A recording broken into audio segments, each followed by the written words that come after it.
League first baseman Derek Lee arriving at PNC Park a while ago, winning the Grand Tour and finding out where his locker will be in the Pirate clubhouse. Ryan Ludwig joins him, acquired at the deadline from the San Diego Padres, and the slugging outfielder renewing some old acquaintances as he gets set along with Derek Lee to make his Pirate debut tonight. It's the Cubs and the Bucks.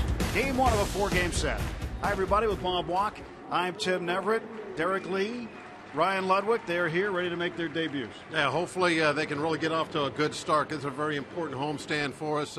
I would love to see both these guys come out here and really contribute tonight offensively. But it's not only going to be offense. Derek Lee is also an outstanding defensive first baseman. I think he's going to make a big impact over there also. See the career numbers at PNC Park. Lee, a .297 hitter here with 52 runs batted in. Ludwig, a .267 hitter here. He's driven in 18, but he has hit 5 out of the ballpark. And when you add guys, unfortunately, you have to subtract guys. And today, Lyle Overbay designated for assignment. Also, shortstop Pedro Siriaco sent back to AAA Indianapolis. Well, Lyle Overbay, really an important addition in the offseason. It just didn't work out. The RBIs, it just wasn't much run production there. So Pirates just had to make this move. Pedro Siriaco, we'll see him again. After what we just saw on the road trip, Bob, how big is this particular homestand? It's huge, Joe. We have to. These are two teams below 500. I think we got to win 5 of these. 5 of the 7. Start with 4 with the Cubs, as game 1 is just around the corner.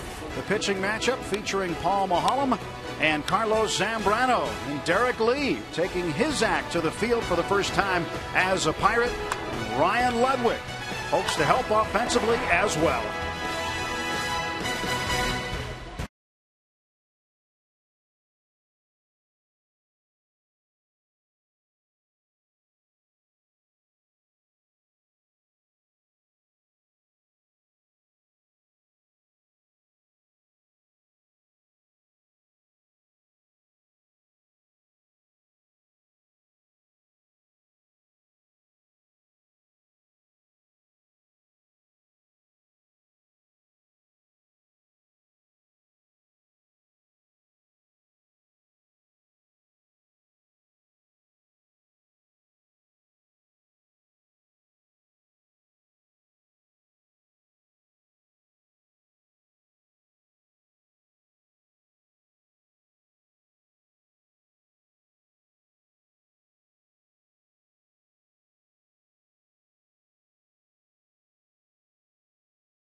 Dug out for the first time as a Bucko, Derek Lee to follow, going out to man first base for the first time in a Pirate uniform. Cubs lineup: Reed Johnson, Starlin Castro, Jeff Baker playing third base tonight. Aramis Ramirez is out with a quad injury. Soto behind the plate. Marlon Byrd in center. Soriano had a home run last night against the Cardinals. And those are the two new guys in the lineup, looking to have an impact both offensively and defensively, as Paul Maholm gets set to throw the first pitch to Reed Johnson. And we are underway at PNC Park. Exciting game tonight. A couple of new faces. Really looking forward to this. Got a little bit of a rough patch there in Philadelphia. We need a good bounce back game tonight. Hopefully Paul will be at the top of his game. Starting out the right way. Starts 0-2. Maholm has had good success against the Cubs. 9-2 in his career versus Chicago. On the 28th of May this year, pitched a complete game shutout against the Cubs, striking out 4. 2-0 over 3 starts this year with a 0.39 earned run average. Reed Johnson awaits the 0-2. Ground ball to Cedeno. Ronnie throws out Johnson.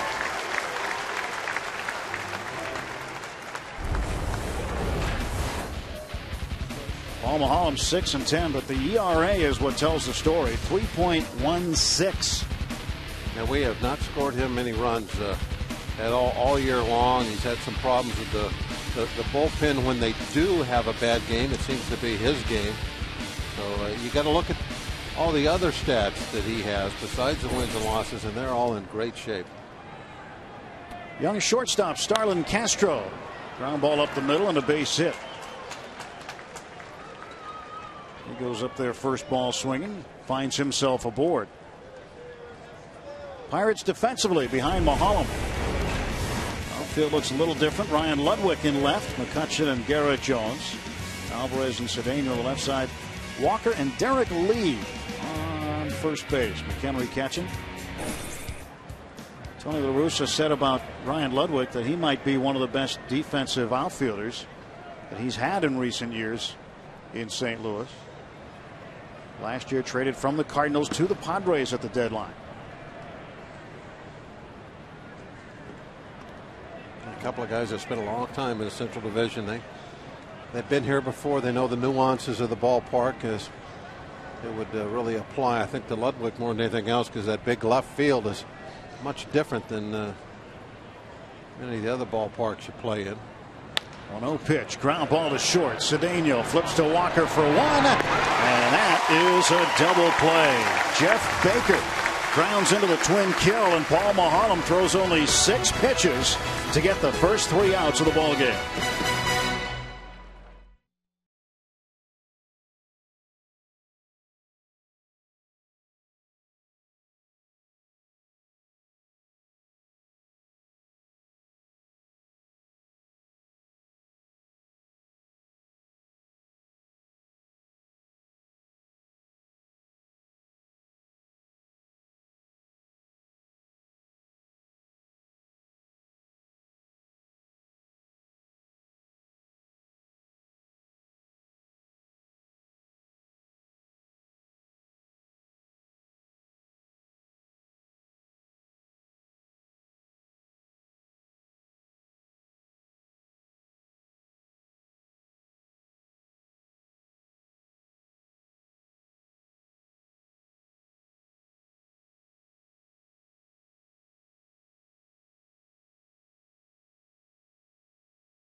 Baseball on Root Sports is sponsored by Barrel Automotive.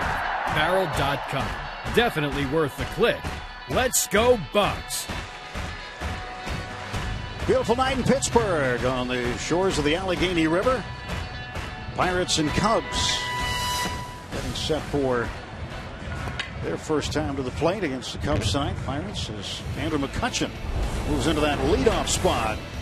Lineup tonight brought to you by Toyota. Jones still in the 2 spot. Walker third. Derek Lee in the cleanup spot, followed by Ryan Ludwig. Then Alvarez moves down. Cedeno back in the lineup. McHenry catching and Mulholland pitching, batting ninth against right-hander Carlos Zambrano. First pitch to McCutchen. Ball 1.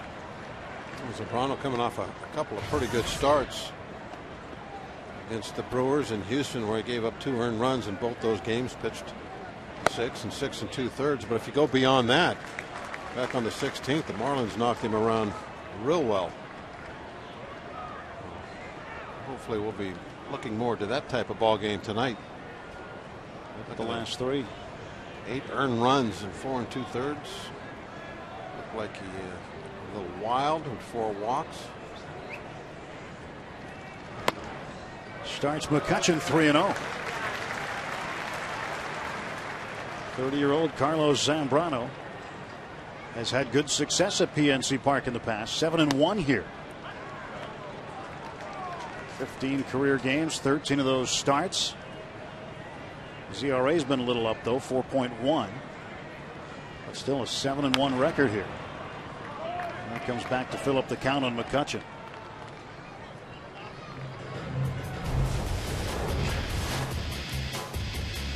Some of Zambrano's numbers through June and July. 293 opponent batting average. That's one reason for that high ERA. Comes back to strike out McCutchen.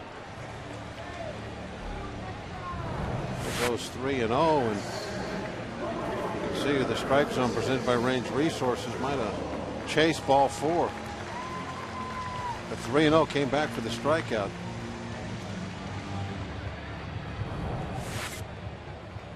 One out, and Zambrano will face Garrett Jones. Strike 1 to Garrett. Jones, good numbers against Zambrano. 412 batting average, a couple of home runs. Yesterday in Philadelphia, Garrett drove in a run in the 7th inning. His only hit of the ball game.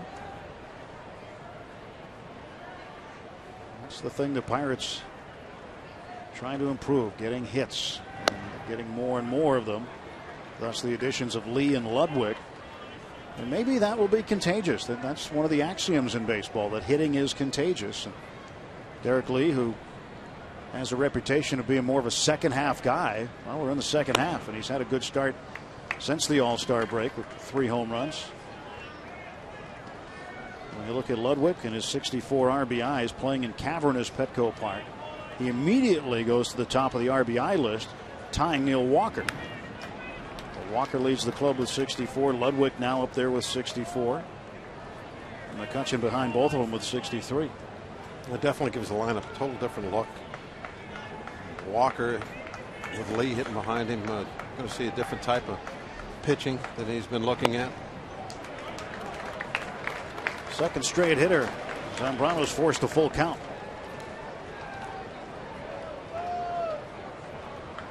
It's always nice when things don't go real smooth with Zambrano, because possibly you get the chance that he'll blow up. Looks like he's throwing everything to the outside. Just came inside with that first pitch, and that was it, going back out again. And he's walked Jones.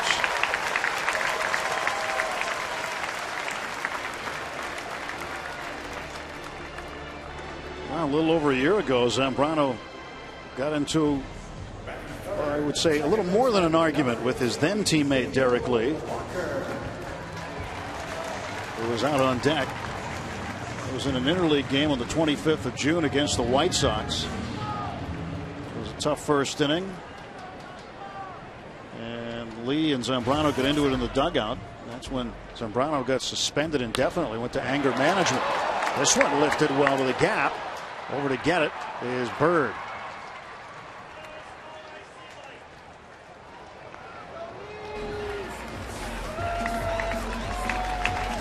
Batting fourth, first baseman, number 25, Derek Lee.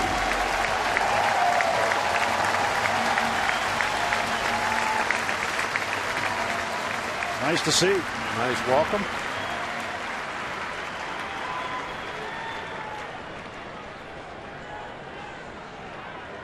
One on, two out for the Bucks. Lee 3 for 8 against his old teammate.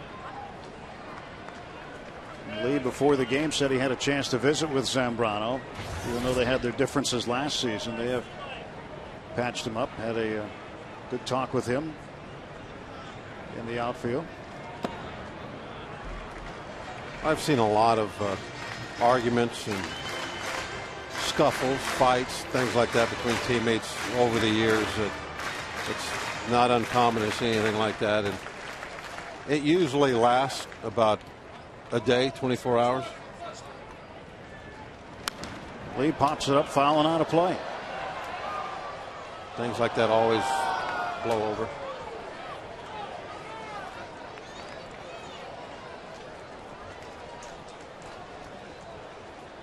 Ludwig on deck.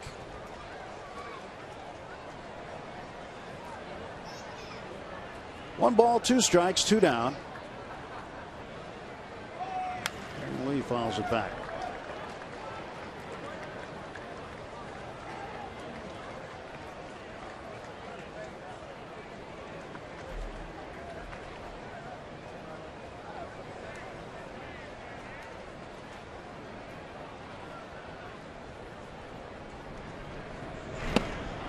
Zambrano strikes out Lee, and that's the inning. We'll head to the second at PNC Park. No score.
Soto, Marlon Byrd, and Alfonso Soriano to face Paul Maholm.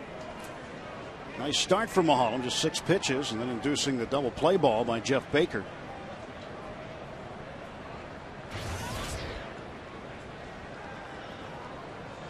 Facing Soto here. So Maholm has had good success against the Cubs, as we mentioned. Had a great start to this ball game. Ball. Talked about the ERA and where it is. He's got 10 losses, but among pitchers with 10 losses, he's got the second lowest ERA. Hiroki Kuroda of the Dodgers has the lowest. He's 6-13. His ERA is 3.11. Paul's 3.16. Now, Paul's got a real good head on his shoulders. He really doesn't get bothered by that stuff about not being lucky this year, pitching extremely well, not getting wins. He realizes that once the ball leaves his hand, a lot of times things are out of his control, and certainly whatever the offense does, unless he's involved with a sacrifice, something like that, it's out of his control.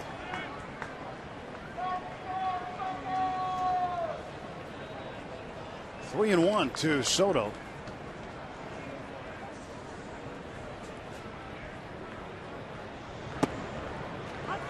And Soto, for a second, thought he had walked, but a late call by Brian Knight. Take a look at this strike zone presented by Range Resources. See how low or high it was. Hey, it lit up yellow. You know what that means? It's a strike. Foul ball, says Bob Davidson.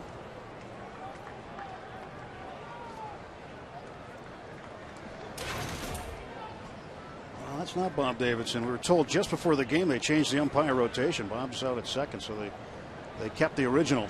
It's Lance Barrett down there at third.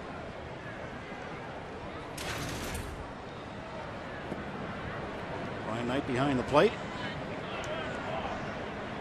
And you can flip-flop Barrett and Davidson.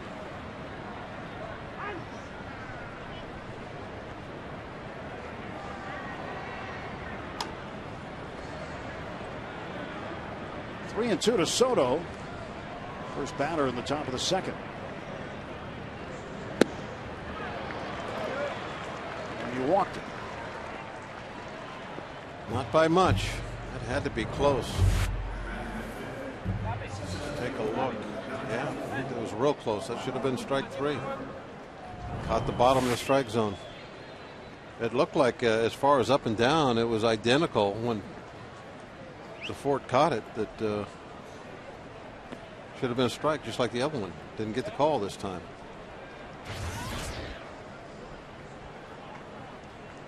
Hate those leadoff walks. Berg takes a strike. Cubs get in very late, or maybe we should say early, something the Pirates experienced after a late Thursday game in Atlanta, getting into Philadelphia about 3 in the morning. Cubs get in about 3 o'clock this morning after a late night game last night in St. Louis. Managed to avoid a sweep, taking third game of that set. Mike Quade, the manager, probably relieved after Alfonso Soriano hit a late inning home run to put the game away.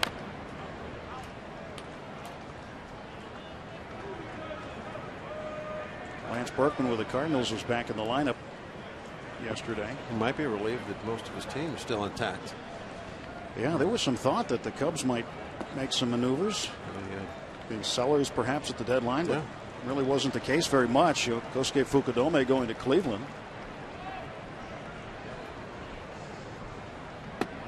Strike. So Bird down on strikes. One away here in the second. Coming to the plate is Alfonso Soriano. Good breaking ball down and in. See, that's well out of the zone.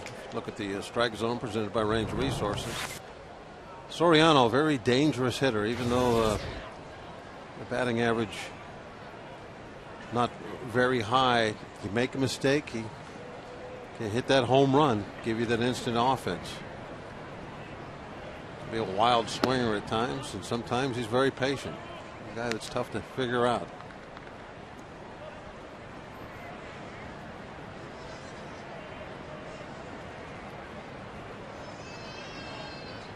Good numbers against the Pirates. And 4 of those 22 home runs coming against Paul.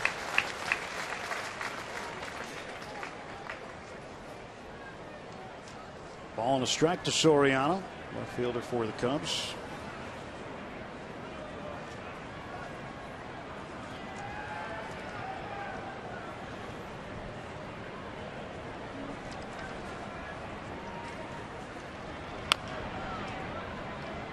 One and two. Paul, one of those guys too that, you know, he didn't know what was happening around the trade deadline. A veteran guy. Talked to him about it the other day, and it's one of those things you can't control. You can't worry about it until there's something to worry about. And I think once the deadline came and went, he was probably pretty relieved. Wants to stay a Pirate. When the season started, you know, the Pirates were looking at, well, you know, hopefully we can make an improvement over our tough year the year before. But I don't think anyone was thinking they were going to be in the hunt. And so Paul might have been expecting perhaps to be traded at the trade deadline this year. But since the Pirates are in the hunt and they're looking for first place, and Paul has been one of our absolute best pitchers this year. He remains in the black and gold. Ray Searage looking on. 2 balls and 2 strikes to Soriano. Soto the runner at first. And he got him swinging. 2 consecutive strikeouts following the leadoff walk. It should be 3. That ball 4 should have been strike 3. Not a good looking swing here by Soriano. About halfway through, he knew he was chasing a bad pitch. He knows he's chasing a bad pitch. He starts right about here trying to stop the bat. Couldn't do it. It looks like he uses a big, heavy bat. That one's probably tough to change directions with. 35. You get a little momentum going with that thing. It wants to keep going that same direction. Carlos Pena was a potential mover at the deadline, but he did not move. What has moved, the Pirate infield. See Neil Walker out in right field, but Derek Lee holding the runner at first.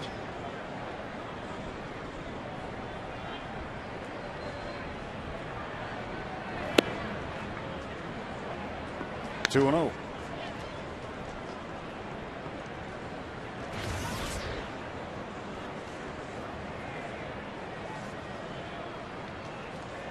Last year with Tampa Bay, this year with the Cubs. 20 home runs, and they've all come since early May.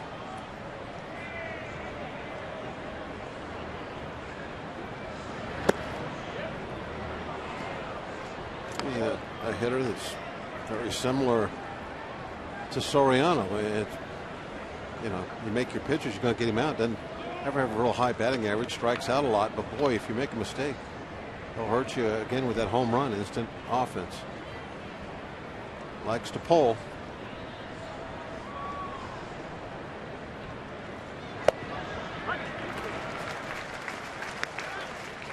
The ball gets back in the count. 3-1.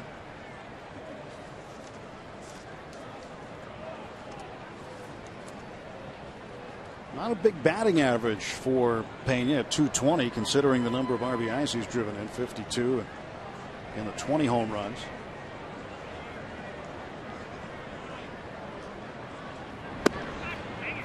He's walked him, so 2 men aboard for the Cubs, both via the base on balls. Soto goes down to second. It looked like Paul was a little afraid of contact when Pena was up there.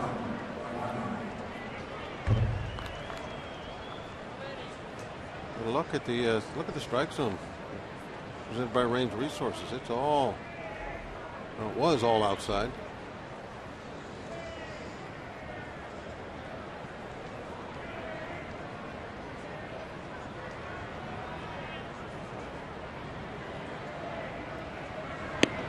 Strike 1 to Barney. Barney having a pretty decent rookie season. Started opening day against the Pirates at Wrigley Field. 290. 2 on and 2 out for Chicago.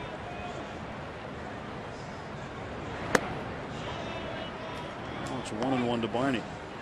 Darwin Barney came up in September last year and played against the Pirates at Wrigley Field. Had a little bit of big league time, but this year made the team out of Arizona in spring training.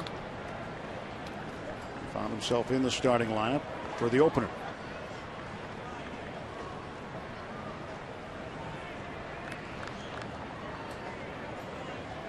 Paul really slowed it down here this last 2 batters.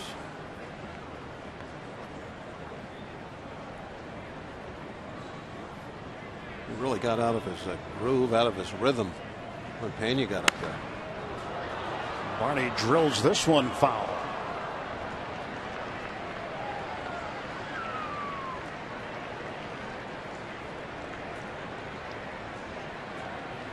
1-2 to the Cubs second baseman. Mulholland is 2 strikeouts short of 700 for his career, after getting Marlon Byrd and Alfonso Soriano back to back this inning.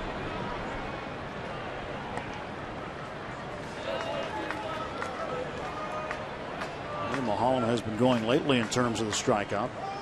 Getting 4 tonight normally wouldn't be a problem. Last outing had a season high 8 against Atlanta. This one gets away from McHenry and the runners will move up. That fills up the count to Barney at 3-2. You know, going back, we're going to take a look at that ball that got by the fort. Not many do.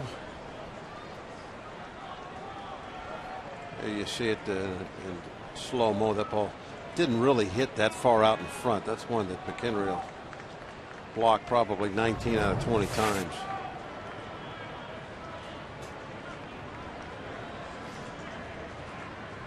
Payoff pitch. Watch out. Right now, I think Paul's probably maybe not right this second, because he better be really focused at the plate. But at some point, he's going to be kicking himself for the way he pitched to Pena. You know, he basically, with a runner at first base, he was afraid of the home run, and that's why he threw that 3-1 breaking ball wide to him. But now he's got himself in a situation where a little blooper is going to cost him the same thing as a home run to Pena. But he did not want to give in and throw Pena a fastball. That was obvious for a strike. He was trying to be very careful with him with 2 outs and a runner at first early in a ball game.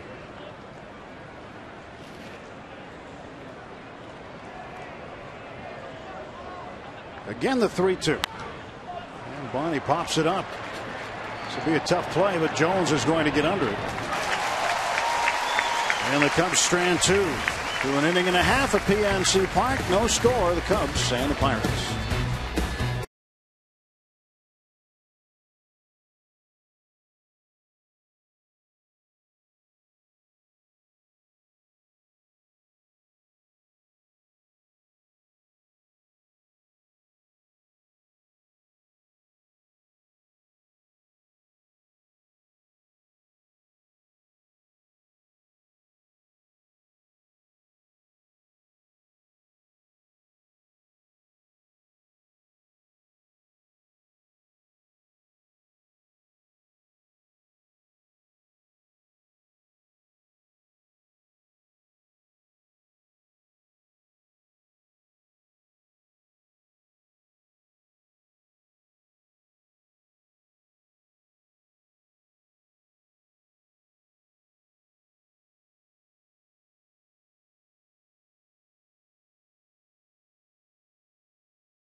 As a Pittsburgh Pirate. Arrived here late this afternoon. Wasn't here for batting practice. Took some swings underneath before heading out to the field. Our Day Automotive key matchup of the day. Career versus Carlos Zambrano. 9 out of 22 with a pair of home runs. And his numbers at PNC Park: 267, 5 and 18 in 27 games here. Day Automotive, we're going to make your day. Pretty good numbers, just 27 games. 5 home runs, 18 RBIs. That's one thing he pointed out when he was quoted in the press after the trade, that he's had good luck here, good success.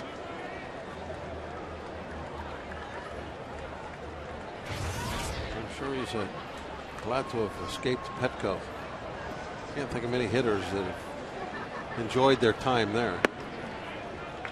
Well, if that field was about 5,280 feet above sea level, it might not be so bad. But being at sea level, yeah, they need to, if there's one place they could bring the fences in, it's there. Make it a little more fair for the hitters. They might actually get a free agent hitter to want to come there too someday if they would do that. 3-1 pitch. That's outside, ball 4, and Ludwig is aboard.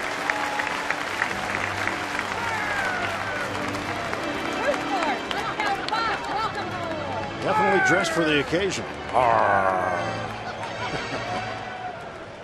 Oh, the Pirate fans are having such a great time this season, really getting into the spirit of being a Pirate. All the Jolly Rogers all over. Could use some more eye patches, though. No matter what happens this year, this has really been a great season for the organization and for the fans. Pedro pops this one back and out of play. Alvarez moving down a spot in the order with the arrival of Ryan Ludwig.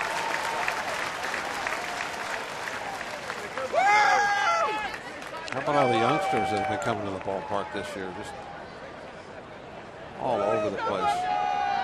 Just a different feeling altogether.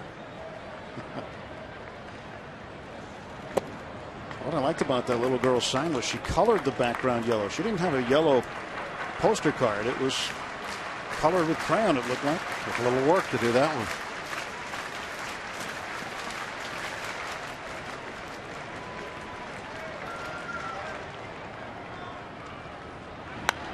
Pedro up in the air, left field side, but that is foul and out of play.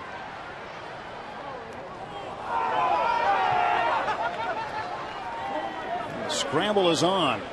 Hang on tight.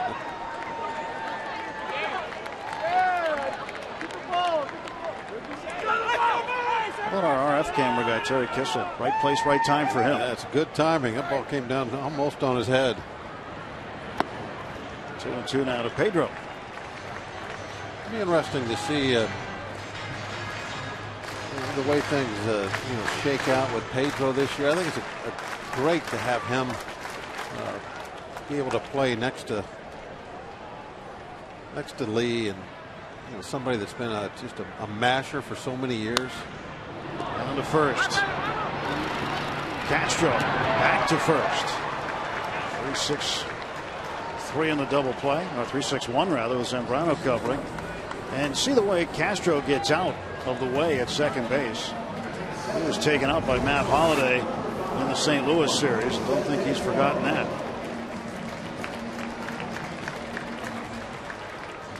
Very nice play. Zambrano doing his job. He has to get over, quickly get in position to take that throw on the return side. Ooh, man, he almost didn't catch that. AGH camp sees everything. It sees all and knows all.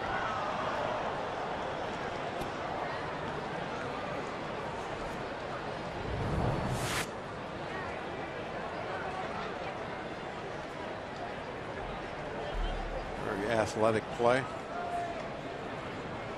That ball looked like it rattled around in his glove a little bit on the throw over to short.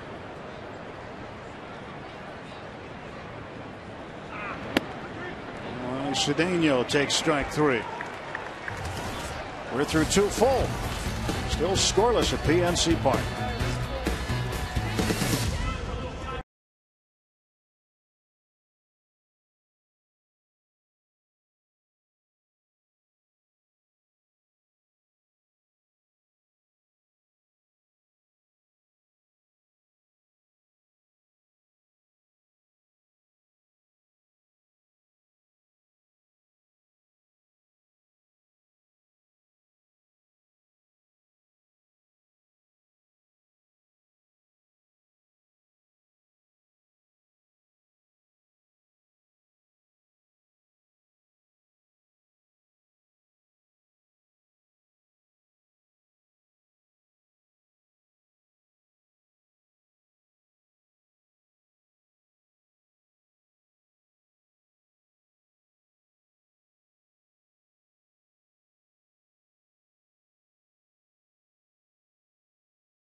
update. Alex Presley's been on the DL since the 25th of July. Left hand contusion. It's in between his thumb and forefinger.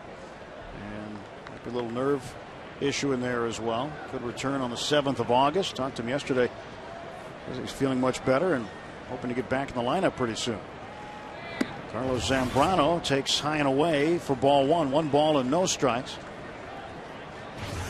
Zambrano a switch hitter. And a pretty good hitter at that. 12 hits and 37 at bats for that .324 average. Ground ball to Walker. Zambrano doesn't really run it out. Not really. No, he knew. Well, if you don't have any poster board, just write it on yourself, I guess. That'll work. That's at Root Sports. Yeah, but you got to call somebody and tell them about it. Well, Pirates, and I don't know what it says on the leg there.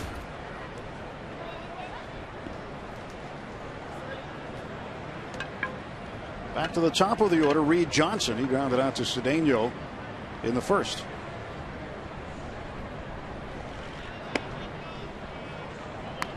Well, Fukudome, a Cleveland Indian. Reed Johnson figures to get a lot of time in the outfield. Also, Tyler Colvin, who's had to spend some time at AAA this year. Tony Campana, another outfielder, runs very well.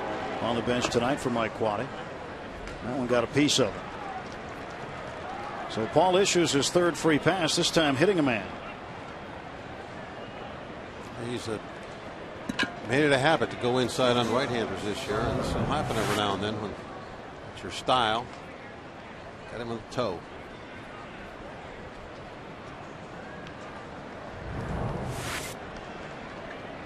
One on, one out for Chicago. Starlin Castro had a base hit in the first. He was erased as part of a double play hit into by Jeff Baker.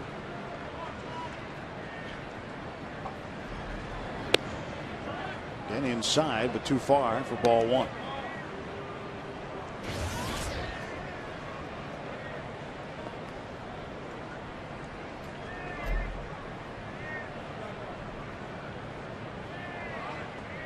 One of the bright spots for the Cubs this season. There have been a lot of them, but certainly this young man's play.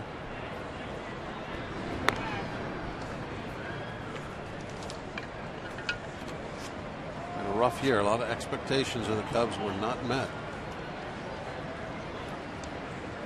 Chicago, huge market, big payroll. You're expected to at least to compete every year. And that's down the line. Coming around second is Johnson. Ball takes a funny bounce off the wall, and Ludwig guns it back in. A double for Starlin Castro. That puts Johnson at third. Second and third now with one out. One of the things that you got to learn about this ballpark is that angled wall down in the corner. Castro smokes it down there, so you know you're going to get some kind of a bounce off of it.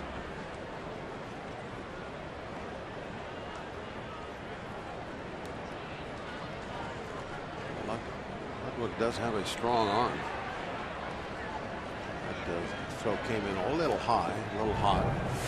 Ticked off Cedeno's glove to the middle of the diamond. Mulholland able to run it down. Castro pulls in with his 27th double. Now with one out in second and third is Jeff Baker. Ball one to Baker. And Baker has given Paul trouble before. One of the hitters in this lineup's got some decent numbers against Paul.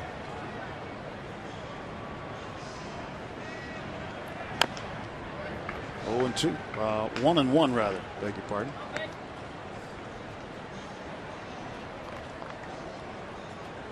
Paul Mulholland pretty well.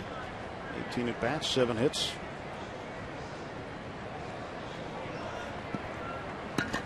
Cubs with a threat here in the top half of the third inning. Giovanni Soto, the catcher, on deck.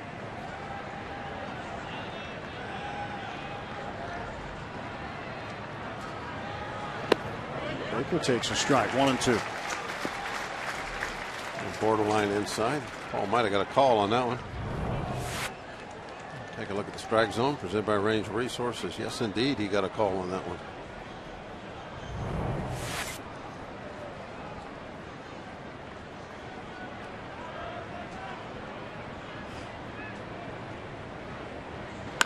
Two is roped to left field right at Ludwig. Johnson's going to tag. The throw by Ludwig is not in time, and the Cubs with a 1-0 lead. Tell you what, though, that was a nice strong throw to the plate. Ludwig, great job getting back and then setting up, and had a lot of momentum coming forward at the catch. Goes back, here he comes. That's absolutely perfect.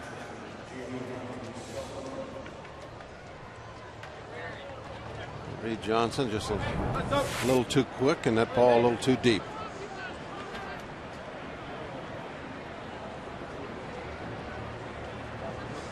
Two men out for Giovanni Soto, who walked his first time up. Castro at second. Breaking ball, strike call.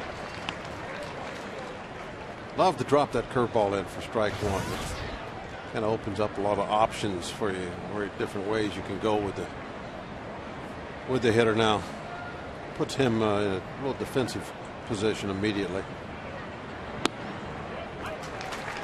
And that keeps him there. A little off balance. Yeah, 2 in a row. So as a hitter, you see two breaking balls that drop in. Now for Paul, he can kind of go dealer's choice here.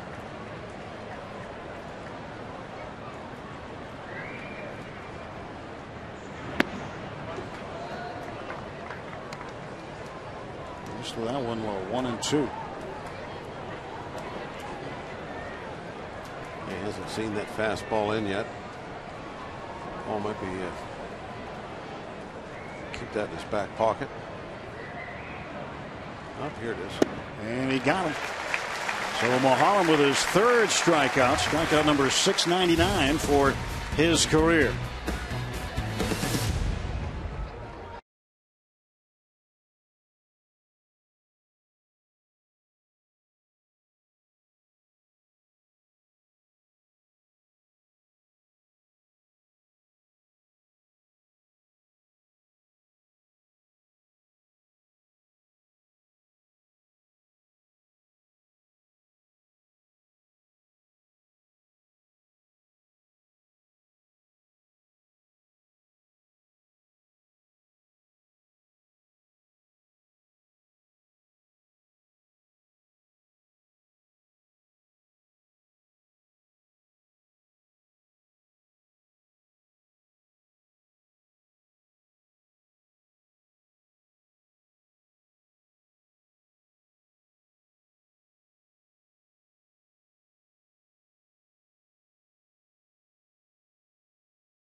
Pirates acquired over the weekend. Derek Lee and Ryan Ludwig acquired at the deadline by the Pirates. And the guy who engineered the acquisitions is with us here in the booth. Pirates general manager Neil Huntington. And getting up to that deadline is just going to be such a busy time, and so many things go on, Neil. I kind of relieved you're past that point right now and looking forward to maybe the next big deadline, which is August 15th. Well, you know, the key to it is preparation, and our guys, whether it's our scouts or our guys in the office or Dan Fox and his analytic group, they do a great job of providing us information. So we were able to kind of execute a plan, and we've got targets that we want to go after. It doesn't always work out the way you want it to, so you get a plan B, C, D, E, F, and G sometimes, and you just keep working it. But really, you want to be prepared going into the deadline so that you're able to read, react, and adjust as things come your way. How about both Lee and Ludwig? Tell us how those deals came about. Obviously separate deals, but how did they come about? Well, in both players were guys that we targeted on our pref lists and guys that we made initial contact with their clubs well before the deadline, as we did with a large handful of other players that we weren't able to acquire. You just continue to work through the process. There's a lot of give and take, a lot of negotiations. What are you willing to do? What aren't you willing to do? And in each case, we were able to come to resolution. We were able to add a couple veteran bats to our lineup that have been in meaningful games in September, meaningful games in October. They're great people. They're hard workers, and we believe they're going to come in here and really help this club take a step forward. McHenry slaps this one to left field, and Soriano almost played that one into a double. So he always catches them, isn't it? Jump. Now, he's not out there for his glove. He's always been a very good offensive player, and sometimes he'll be exciting on defense. McHenry thought he might have had Soriano beaten, but there's one out. Here's Paul Mulholland. Well, Neil, Lee, for example, that's somebody that I know you've had your eye on for a while. It must, make you smile a little bit that you got him now in this organization, and maybe now a chance to show him how good it is to be a Pirate. Absolutely. We pursued a handful of first basemen this offseason. Some guys chose to go other places. We thought Lyle was going to come in here and do a nice job for us. We did. We tried to get Derek Lee in the offseason. He chose to go to a more offensive-oriented ballpark in the American League East as kind of a platform year for himself to show that he was healthy and get back out and get another free agent contract. And when we've tracked him all year, had a little bit of the residual effect from the thumb in spring training. Had a little bit of an oblique or side strain this year, but our guys stayed with him, and he really looks like he's swung the bat very well here as we move forward in the season. He's kind of a late inning or late season guy anyway, isn't he? He hurt his thumb not long after getting to Atlanta last year, so the power dipped, but overall had a very, very good year a year ago, and he's just had a tremendous career, but he's more of a second-half player, and we're looking forward to what he can do in our lineup. And as far as Ludwig, you look at his numbers, maybe not where they were when he was a Cardinal, but at the same time, there's that stadium factor. We were talking about it earlier. Petco is just a horrible place for hitters. It is. It's a tough place. This PNC is not a great place for right-handed hitters, but it's a heck of a lot better than San Diego's ballpark out there, Petco. And there were some things behind the scenes that allow us to believe Ryan's in position to have a stronger second half, a stronger 2 months here especially. But just getting out of that ballpark alone is going to help him. Andrew McCutchen facing Zambrano here in the bottom half of the third inning. Well, there are behind-the-scenes stats that I know you guys look at that make you think, okay, this guy's better than a stat sheet. Correa was one of those players. So that's kind of what you're looking at with Ludwig, I guess. So some metrics that show you he's hitting better than the regular stat sheet. Exactly. Again, thanks to Dan Fox and his group, we've got some numbers behind the numbers is kind of how I refer to them. And the surface level numbers are the batting average and what we put on the scoreboard here. But there's a lot of things that go on behind the scenes that we factor in. Our guys likely to fade, or guys likely to come back. And in Derek's case and in Ryan's case, both guys we felt were strong bounce back candidates for the last couple months of the season. And those are some of the guys that we really tried to pursue. Well, these guys could set great examples for Pedro Alvarez, especially Derek Lee, I think. Without question. That's the other part of it is we wanted to bring in the right people into the clubhouse mix, and not just talent. We wanted to bring in the right people. We've got two guys here that are veteran. They're professionals. They carry themselves in a great way. They prepare, and they've been around great players. They've been great players, and they've won. And that's certainly going to help our environment, help our young players. And the nice part is they drop right into the middle of our lineup and hopefully take some pressure off these other guys and allow them to go do their thing. As McCutchen takes first base, Garrett Jones will come up. It's nice to be able to take a guy like Ludwig and drop 64 RBIs in the lineup. He is now tied with Neil Walker atop the RBI list as far as the ball club's concerned. Andrew McCutchen down at first with 63. Again, we talked about that ballpark.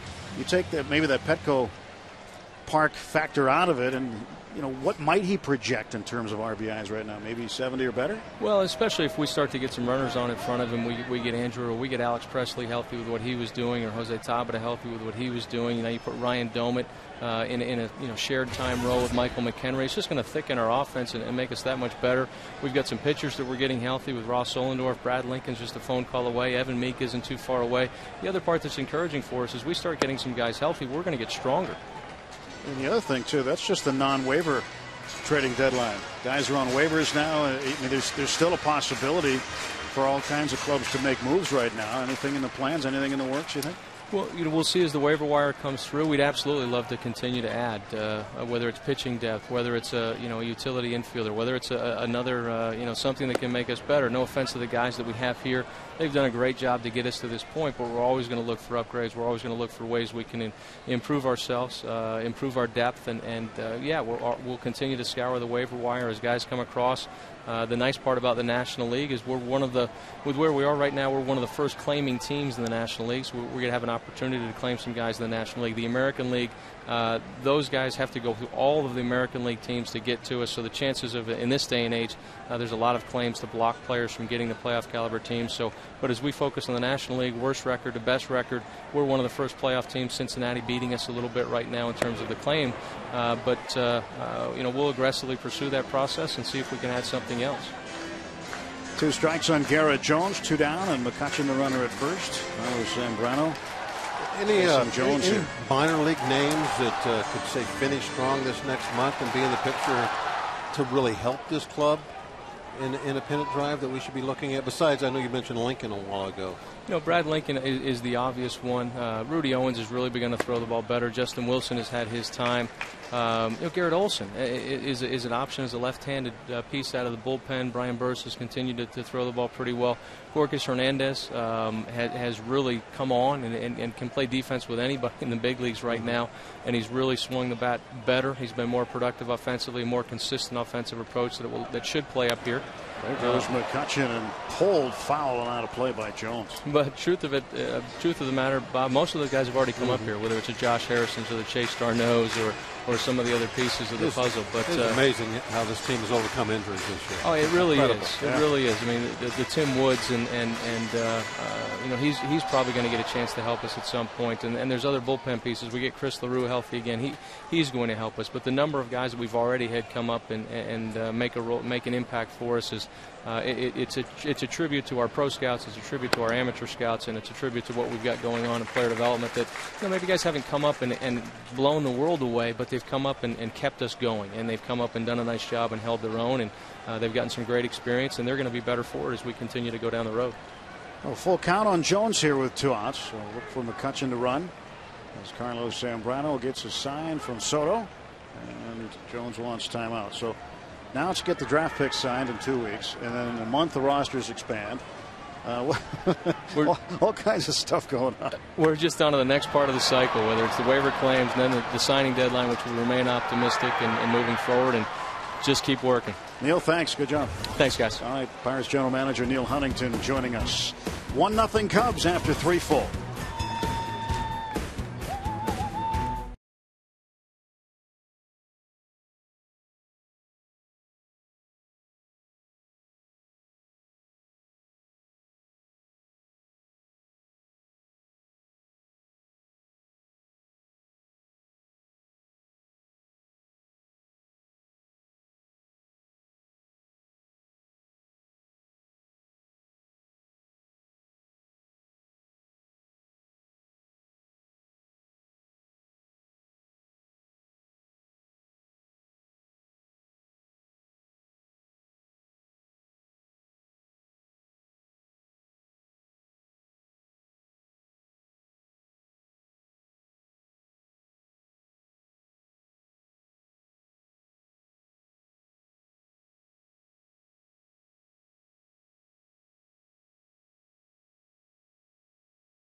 Sponsored by Toyota. Buy right the first time and save more.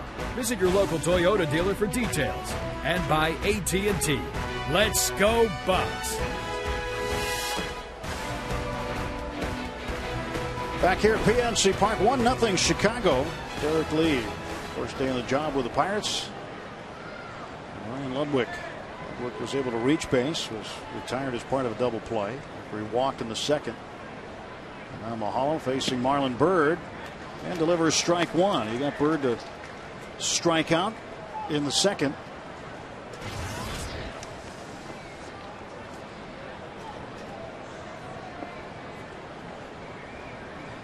Oh, 1.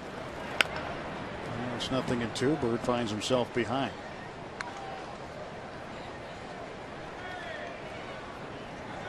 The Byrd, Soriano, and Pena.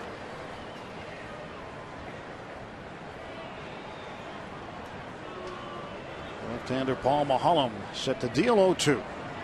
That's high. 1 ball, 2 strikes.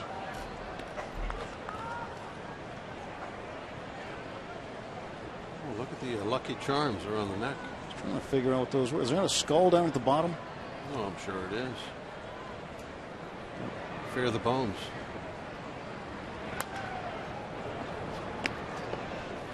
Seeing all kinds of new trinkets around the park this year. I was saying earlier, it's so much fun to see everybody get into the pirate theme and come to the ballpark in costume. A lot of folks have upgraded their wardrobes this year. So much fun this season. Come down here for an evening. Derek Lee. Cedeno able to hang on after he dropped it. And retires Marlon Byrd. Time for tonight's trivia question, brought to you by AT&T Mobility. And out of high school, Derek Lee received an offer for a full scholarship to play basketball at which university? Where'd he go to high school at? Do you know? Yes, sir.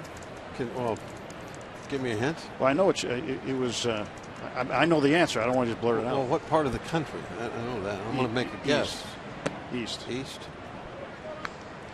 South of here, but north of somewhere else.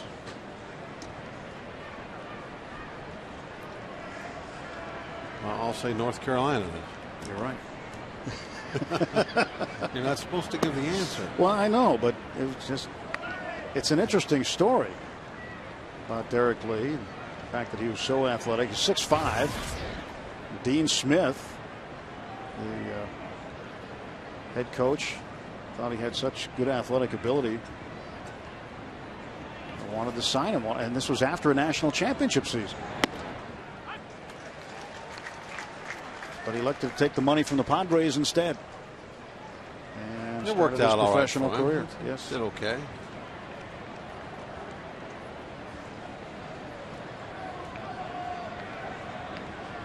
Here comes the 2-1 pitch. Short center field. And there is Andrew McCutchen for the out. Dan Potash is down by the Pirates dugout. He's got more on D. Lee. All right, Tim, thank you very much. You know, this is the 4th time that Derek Lee has been traded, but he probably remembers the 2nd time the most. After the 2004 season with the Florida Marlins, he actually was sent to the Chicago Cubs for Hee-Sop Choi. Hee-Sop Choi was scouted by and then signed by Leon Lee. Yes, that's right, Derek's father. It is a small world, is it not, guys? It is. Baseball world can be small, and his dad played in Japan for a good decade, I believe. Has great ties over there. He had been a Pacific Rim coordinator and scout. No, I just meant I wanted to get out of your way.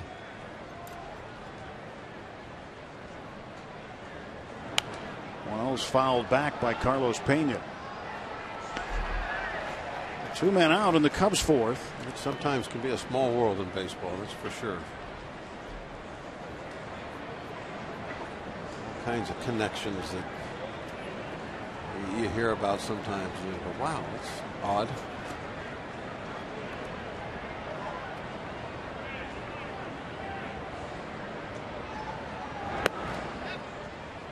Did he get him? No. Nope. No swing.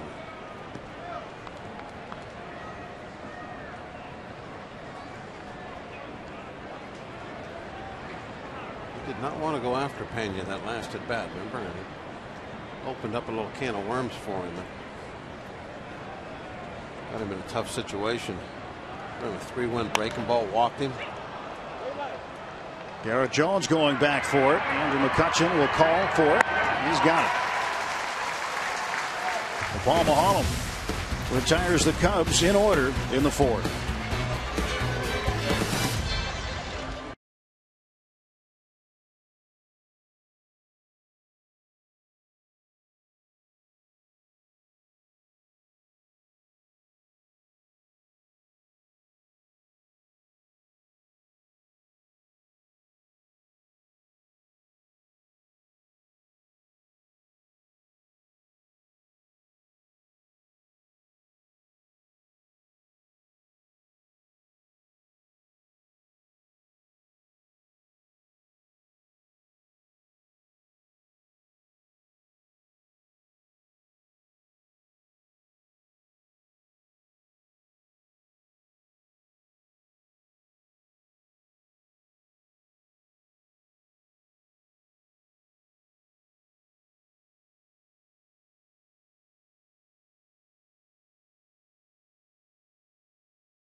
Sunday, Pirates will pay all service fees. This deal includes any ticket purchased for any of the remaining Pirates home games for the rest of the season.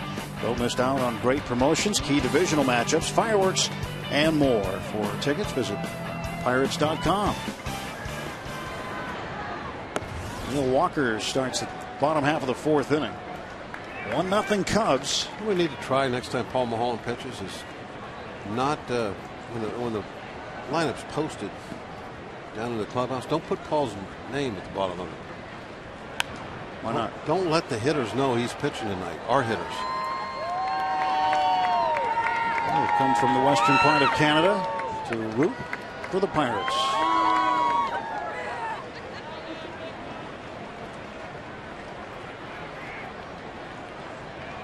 Pirates have their AAA team in Calgary at one point. Years and years and years ago. Calgary Cannons. Yep.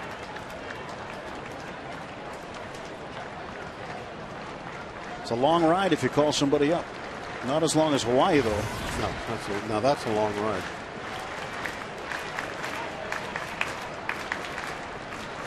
Pirates looking for their first hit of the night. How many times Paul has started a game where we've had 3 or 4 innings to get our first hit? It's happened more than once. He's the guy this year that will get the runs.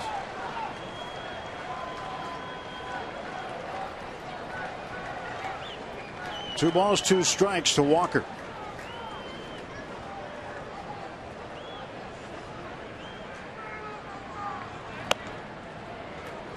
One thing about Zambrano is he's toiling, gone full to a number of hitters already in the ball game.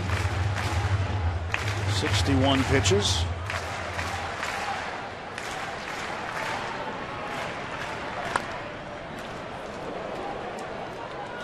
Now, and as you mentioned, Walker looking to get that first base hit. Neil has hit safely in all 18 games he's played in his career against the Cubs.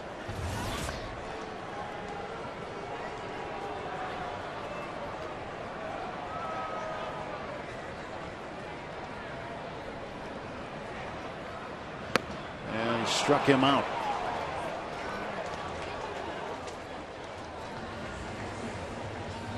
Here comes Derek Lee, subject of our trivia question. Derek Lee received an offer to play basketball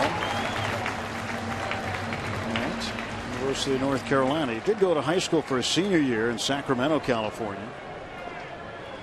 But he had just absolutely tremendous athletic ability and probably could have gone the way of basketball, but baseball was in his blood. Grew up in the clubhouse. Dave Winfield, he offers scholarships for basketball and I believe football also. He chose baseball. Kind of a similar type players. Tall, lanky, strong, fast.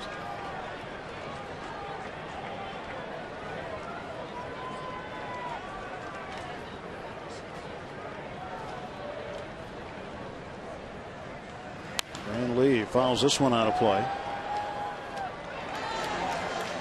1-2.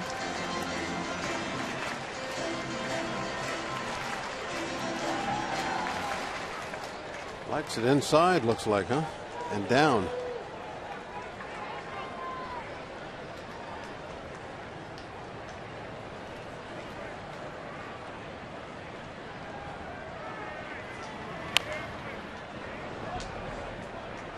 All those numbers figured out with his American League numbers with the Orioles. That's something when a guy changes leagues with a trade, he starts with a new batting average.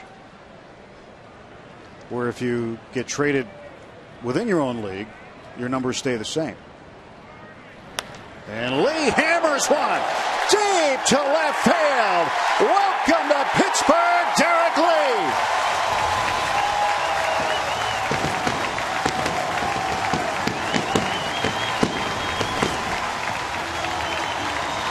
That's what they came to see.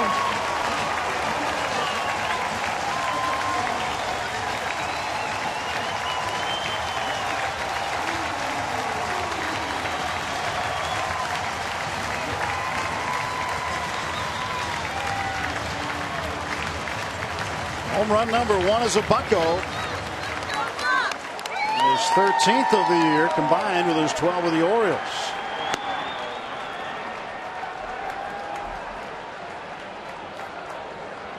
Well, as Neil was saying, this is not a really easy ballpark for right-hand hitters, but he didn't care with that swing.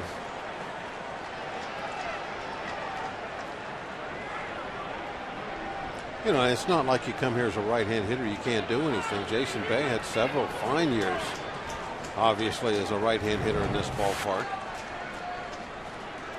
A breaking ball that got hung over that inside part of the plate. I think that was in one of those hot zones. Down and in. Almost hit the rotunda.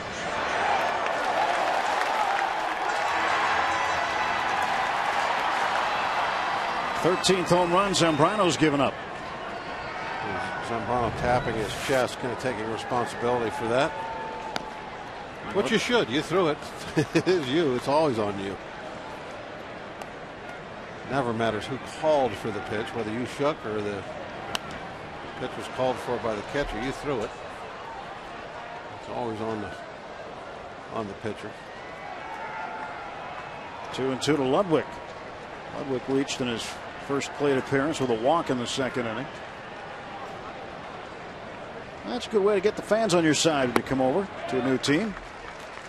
Hit one out of the ballpark. I don't think he'll have any trouble getting fans on his side. He's a class individual. A nice ovation from the crowd when introduced. 3-2 pitch popped up, backing out of play. Zambrano 93 on that one. He hadn't thrown many in that range this evening. That breaking ball has dropped the bat down, bottom part of the strike zone. See ya.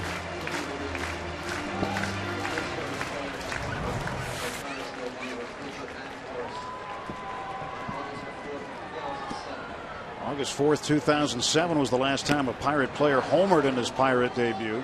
And that was pitcher Matt Morris. There's another, I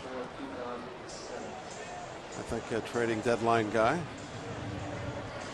Well, Ludwig becomes the 5th strikeout victim for Zambrano, and now Pedro Alvarez will come up, get into a double play in his first at bat.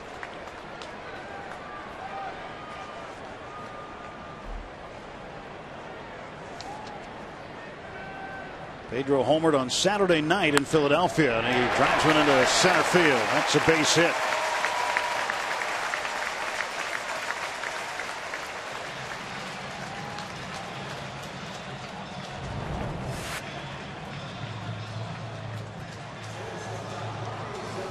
Just a ground ball, but he hit it hard.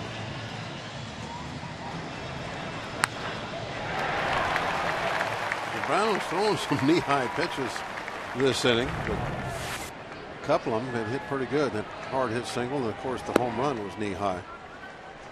Well, speaking of knees, Ronnie Cedeno's right knee is fine now. Clint Hurdle telling him, if your knee is not fine, we're going to put you on the disabled list.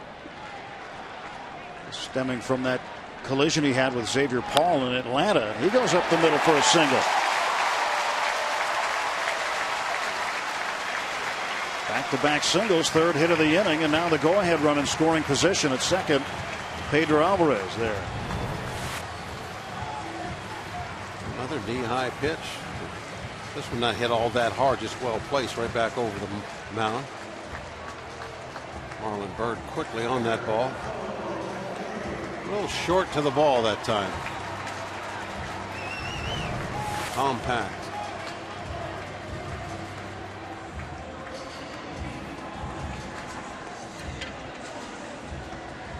Looked like Soto going out kind of just testing the waters with Zambrano with his history. I think it's important to go out there after a couple of hits in a row and make sure he's settled down.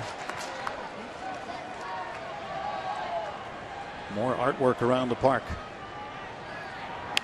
McHenry fouls it off. Well, Michael thought he might have had a little bonus when he lined one to left field last time out, and Alfonso Soriano nearly misplayed that into a double. And he recovered. Looks like Soriano's playing rather shallow out there right now. He hits that same ball. He's not going to catch it. Foul ball.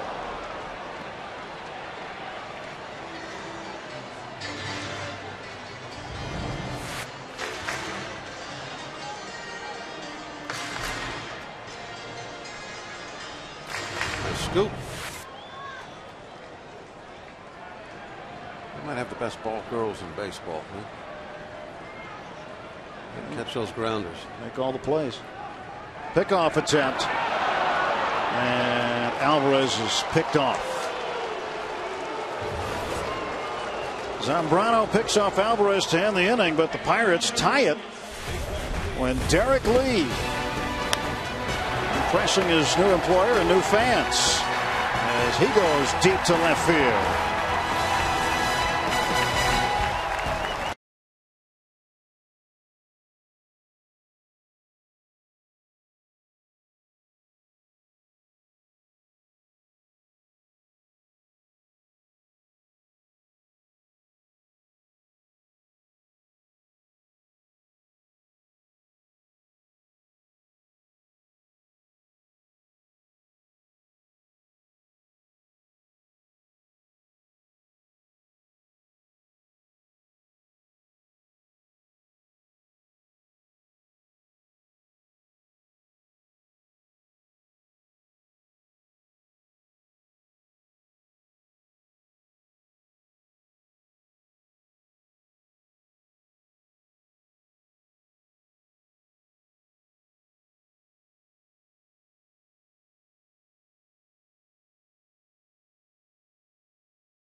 Thanks, Paul. So the Cards jumping out on top there. And here it's a 1-1 game. Darwin Barney, the number 8 hitter, facing Paul Maholm, and Paul gets out in front to an 0-1 count.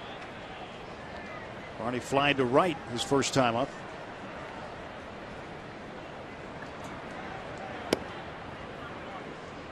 Cardinals and Cubs went at it last night. Cubs ended up getting a home run from Soriano late in the ball game to ensure a victory and avoid a series sweep. The Cardinals and the Brewers playing each other. Good news, bad news, huh? To center field, and McCutcheon will record the out. Yeah, that is one of those good news, bad news series, but somebody's going to win, but somebody's going to lose. Yeah. Also. St. Louis 2.5 behind Milwaukee to start that series. Pirates 4.5 back. Cincinnati tangling with Houston right now. 6.5 back are the Reds. Zambrano batting with 1 out, takes ball 1. Now that's a shirt. I mean the one on the right. Look at that one. Yeah, he's got. That's a good pretzel eating shirt. Got some bones around the neck too.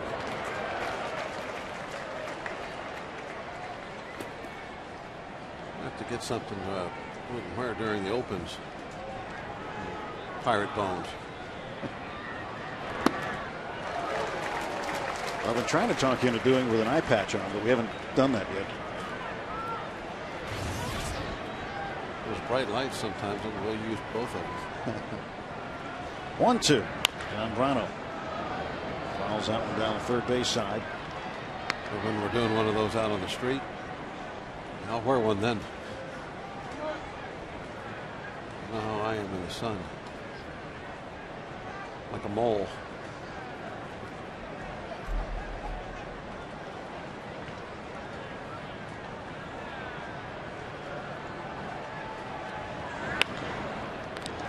Alvarez knocks it down, and that'll be a base hit for Zambrano.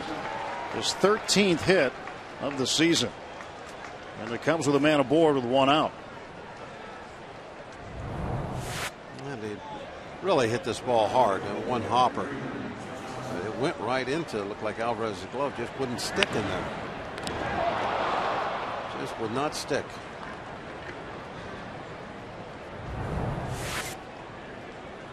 That ball was smoked. They're not going to hold Zambrano on over at first base. It's likely he'll play a couple steps behind him off the line. Ray Johnson scored the Cubs' lone run after he was hit by a pitch. Came in on a sacrifice fly to left by Jeff Baker.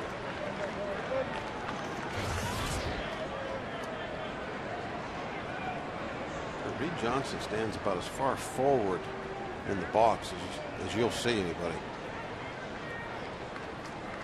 Most hitters love to get back on the back line. Look how far forward he is. And he got around on that one. I mean, guys want to get that extra look for an extra foot or so. Yeah, in fact, a lot of guys, they take that back line out of there, and by the end of the game, they're planting that foot 3 or 4 inches behind the back line. But Johnson, he's going the other way. He's scooching forward, getting up there as close to the pitcher as he can get. 0-2 to Johnson. Back line's not even in the shot. That's how far up he is. To Alvarez.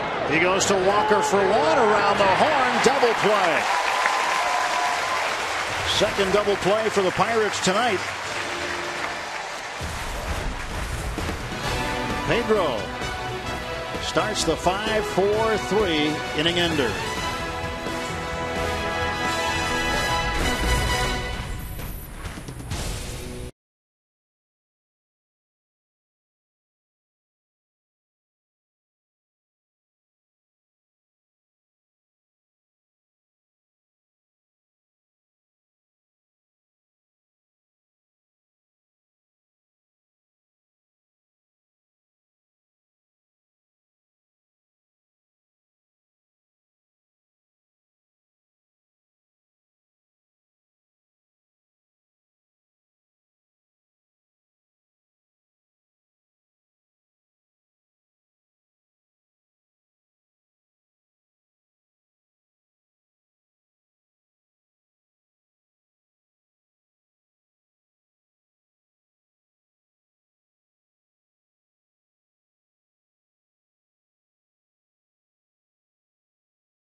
Day Automotive.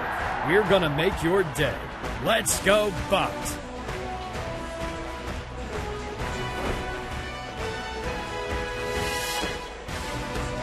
More Pirate gear on these guys. See more and more of that. That's the thing now. It's cool to be a Buccos fan here in the Burgh. 1-1 Cubs and the Pirates. Buccos getting set to hit in the bottom of the 5th inning. Along with Dan Potash and Bob Walker and Tim Neverett. Michael McHenry, who was left at the plate when Alvarez was picked off by Zambrano at second base, gets a new count. Now that's a cool hat, huh? There's your eye patch right on the brim of the cap. I don't think I've seen that one before. Oh, that's a new one. Hey, before we went on that last road trip, I stopped out at Ross Park Mall. I think it was on Saturday, and the mall was jammed. A lot of people in there, and half of the fans in there, or half of the shoppers in there, had to be.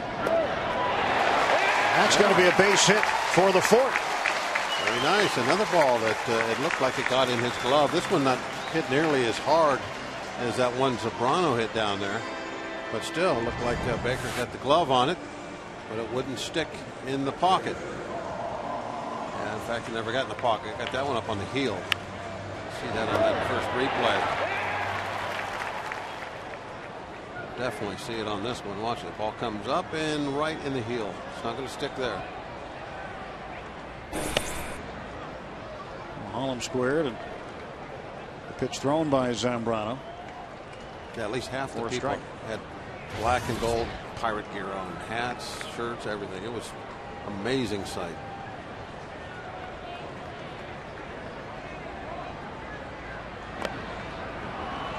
Holland down 0-2. One more chance to get this one in play. If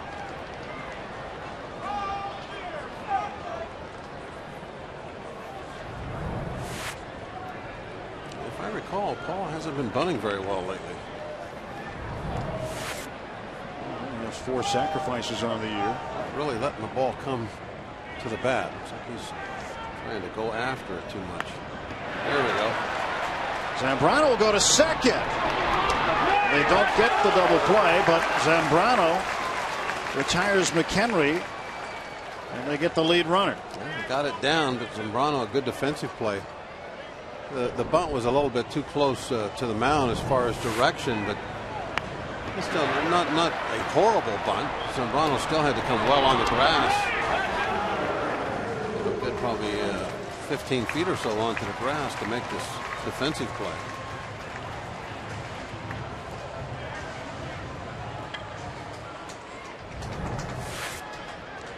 Like a little bit of a phantom turn out there.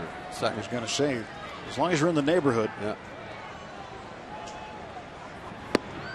McCutcheon will take a strike. Struck out in the first, walked, and was stranded in the third.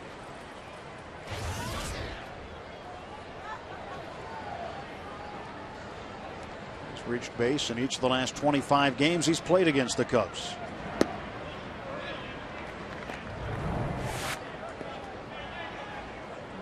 He may have been scraping his toe along the back of the bag. It was close.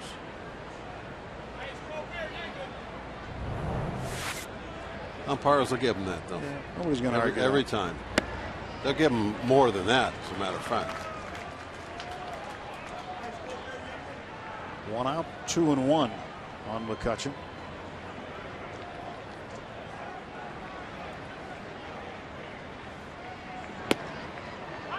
Couldn't pull the trigger there. 2 balls and 2 strikes. Yeah, he'd like to have that one back.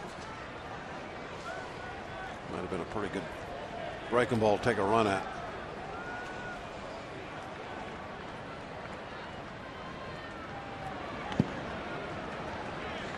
Andrew will be making an appearance tomorrow morning at the Obama School for the Summer Dreamers program.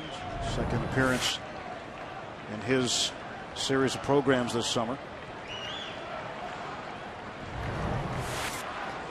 Get a chance to talk and interact with a lot of kids tomorrow.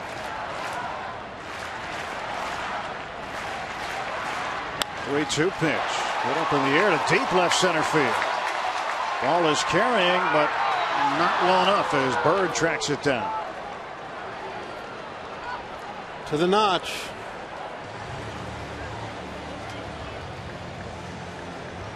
hit it that direction, you got to go 411.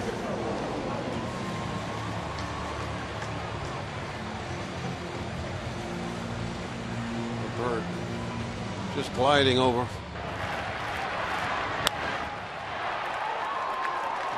Zambrano was concerned. Look at that. He knew it was a maybe.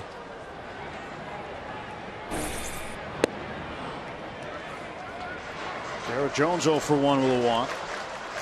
And Kutcher's 0 for 2. That's just a long way to go in left center field. It's an example of being a tough yard for right-hand hitters. And Mulholland is out.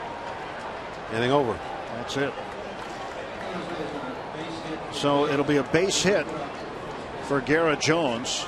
Putout goes to Carlos Pena at first base. Mulholland just couldn't get out of the way. It's a 1-1 game through 5.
James Brown got the feeling, the fever for the flavor of a 6th world championship. We've been gone for a minute, now we handling this. PIR to the A to the TES. They call us Bucks cause we money, homie, know we the best. But we the Bucks, we gon' get at you. This team's incredible. Pittsburgh, let me hear you say, let's go Bucks. We from where I'm from, let's tell them where we from. Where you from? Bucktown. Where you rap? Bucktown. Where you love? Bucktown. Pittsburgh. Bucktown. Missouri. Welcoming Derek Lee and Ryan Ludwig to Bucktown. Chuck Jacoby's song, and Derek Lee with a big welcome and a home run. It tied the ball game in the 4th inning. Starlin Castro will lead off against Mulholland. Takes a strike. Castro's got 2 of the Cubs' 3 hits.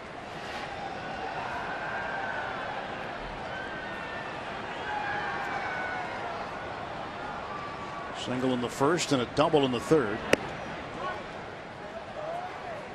1-1 to Castro.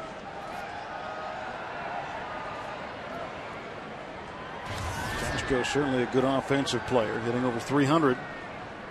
Defensively, he'll grow into the position. 18 errors, and now he's 3 for 3.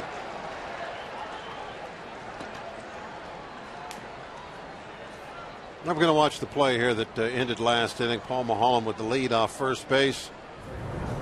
And sometimes pitchers just don't react the way other hitters would, and that's freezing like a deer in the headlights. He didn't know which way to go, forward, back, and finally he just turned into it and took it in the shoulder.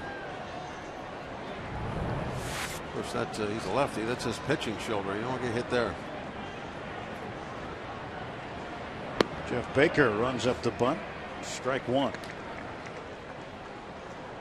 Initially, it looked like he was going to try and run past it, and And then he put on the brakes, kind of leaned back. Changed his mind. And it got him.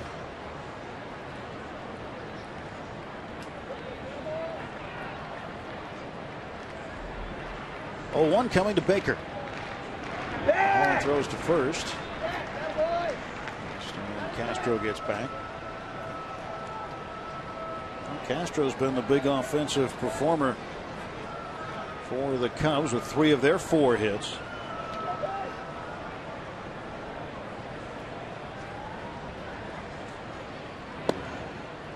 One and one to Baker.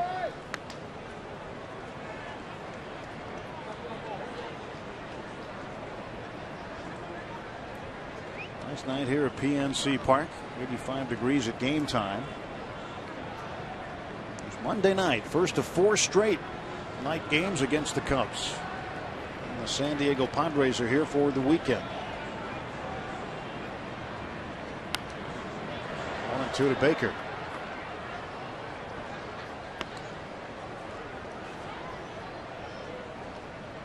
Follow the Pirates with the MLB.com @BAT11 app for your iPhone, iPad, Android, or BlackBerry. Get live audio, pitch-by-pitch tracking, video highlights, and more. Text at BAT to 31826 or visit Pirates.com for details.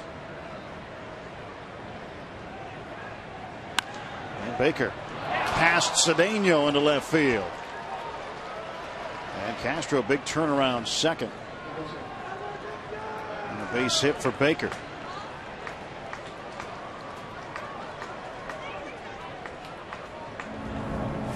See where that ball went. The way it was hit, looked like we were going to have a line drive, possibly double play. I don't know if that ball bounced or if he missed it on the fly. I couldn't tell. I wonder if it was knuckling a little bit or something. I think in his effort to make the catch in the air, he had to play it that one way. That's what he elected to do, is to play it that one way. Ends up as a base hit. It is on the AGH. It looked like it went just barely underneath the glove. Well, back-to-back base hits to start the 6th against Mulholland. And Soto takes ball 1. Looked like in that shot that the glove was about maybe 2 inches off the ground and ball went right through there.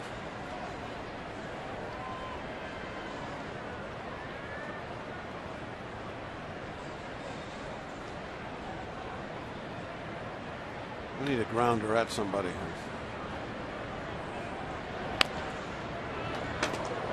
Not anybody in the dugout. Some pinball action in the Pirates dugout. I guess I should have specified. Yeah, you in fair territory to an infielder. At an infielder, yeah, not at just anybody.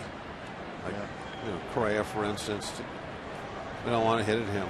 James McDonald has the ball. He had to jump out of the way. Correa had to duck. One hurdle coming over to make sure his guys are okay.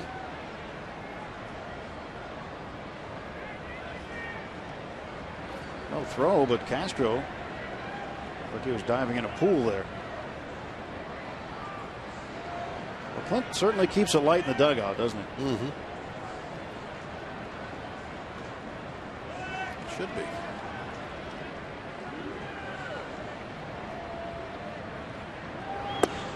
One thing he says is they don't say work ball at the beginning of a game. They say play ball. So it should be fun. And he often breaks it down to the guys like, hey, just like in your backyard, go and have fun.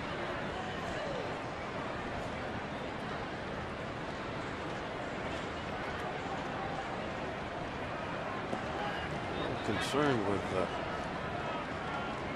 Cubby runners maybe trying to move up. Kevin Correa against Randy Wells, the matchup tomorrow night. Game 2 of this series.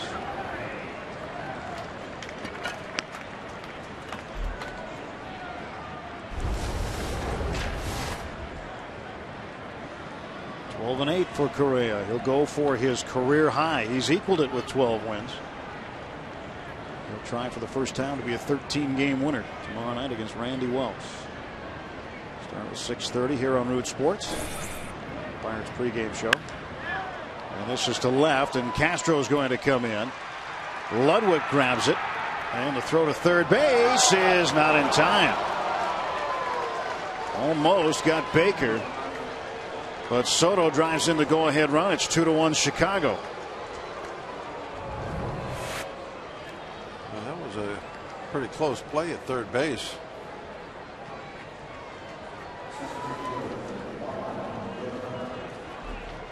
Take a look at the pitch. Off the plate inside. Man. Somehow he got the head of the bat and kept it fair.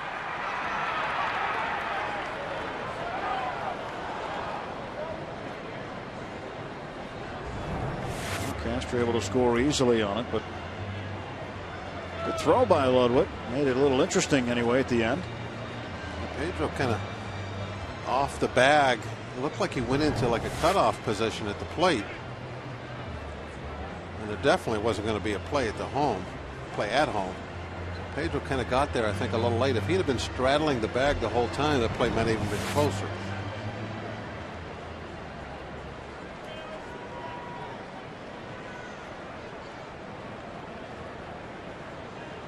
Now Marlon Byrd waiting. Well, nobody out, second and third. Pirate infield will play halfway. Yeah, they're going to walk him now. So they'll put Byrd on, load the bases for Soriano. 2-1 Chicago here in the sixth.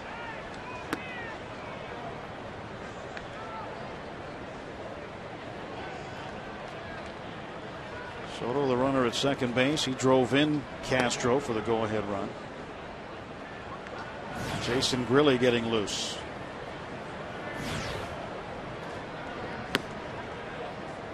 So there goes Byrd. The intentional walk puts him on. Base is now full of Cubs.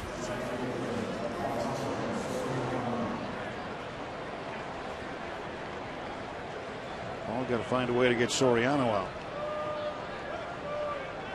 If he can do it without giving up a run, that'd be a bonus.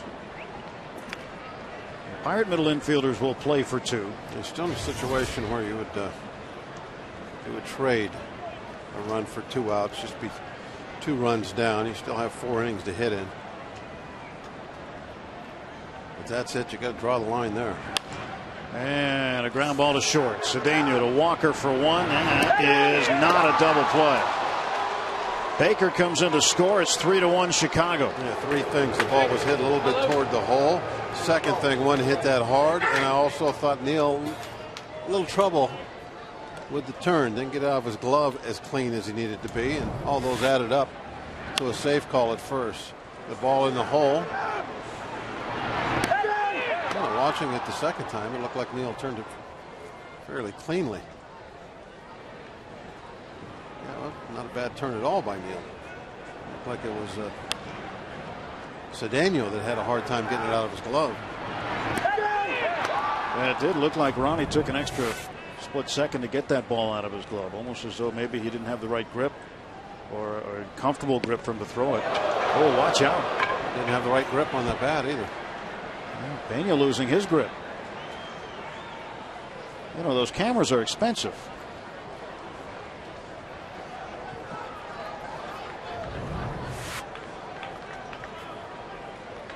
Look out.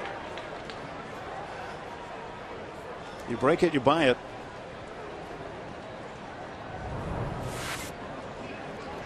It's the real expensive one. That's our AGH cam. Might have to go to AGH and get some work done on it. Gets hit. It's a good thing it's close by.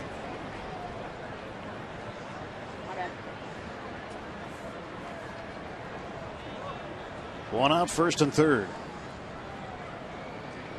And the 0-1 to Pena. Just off the outside corner.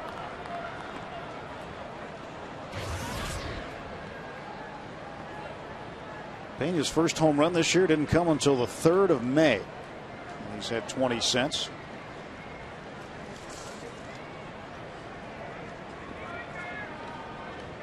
Third most home runs in baseball over that time span since the 3rd of May.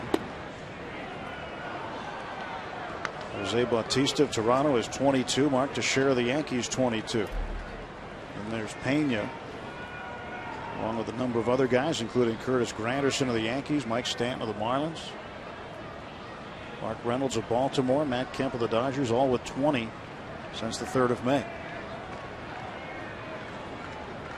Big month of June. 10 home runs. But just 20 RBIs in that month. You'd figure maybe you'd get fortunate and it'd be a couple of 3-run home runs mixed in there with those 10 that he hit. One of the problems with RBIs with Pena is he only hitting 220. So he's not getting many RBIs besides the home runs. Not a lot of hits. Fouls this one off. 250 home runs in his career. The 3rd lowest batting average all time among players with at least 250 home runs. Gorman Thomas hit 225 with 268 home runs. Dave Kingman hit 442 homers. Hit 236. And then there's Pena. 239 career average.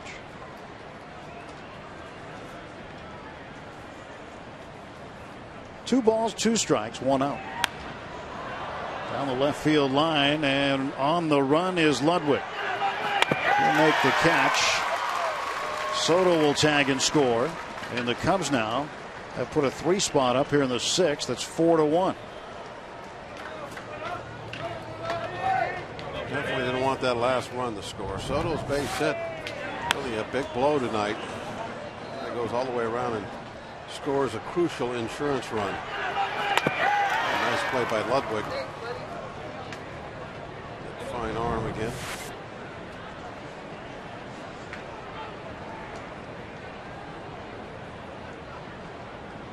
Darwin Barney takes high and away. Ludwig throws left. That's right. You don't see that very often. Well, you'll see it the other way around often. Guy who throws right-handed and bats left. But very, very rare to see a left-hand thrower be a right-hand hitter.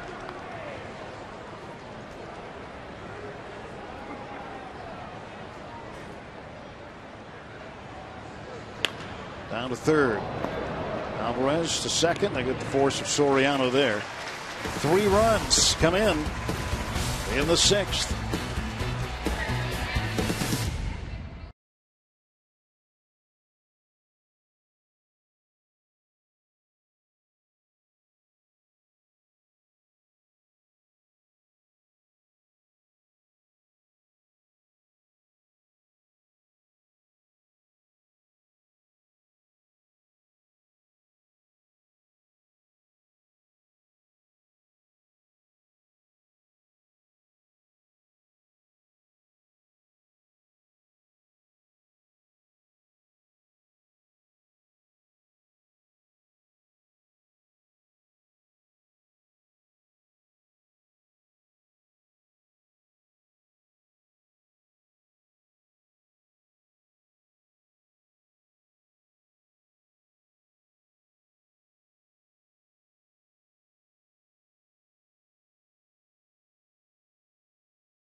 Automotive League leaders stat.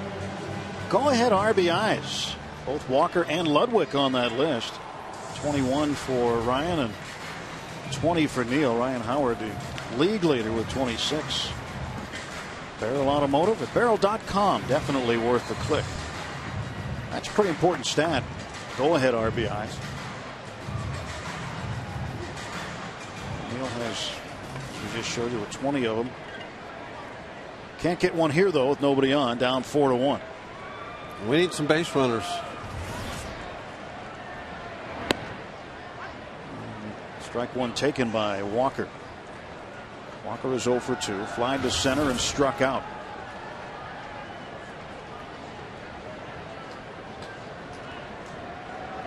Pirates at 5 hits tonight. They haven't really been bunched together though. We need to put 3 or 4 of them together in one inning.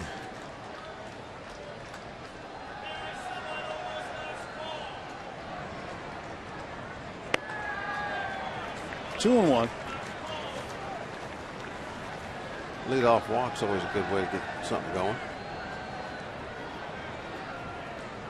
Ludwig was walked as the leadoff man in the second inning, but Alvarez hitting into a double play erased him.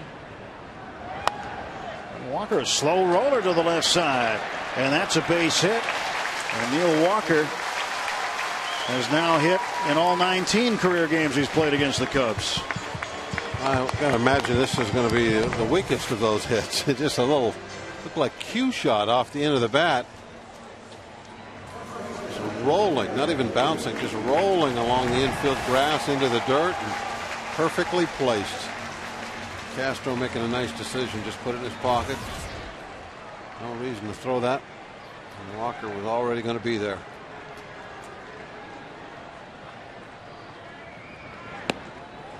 Strike one to Derek Lee.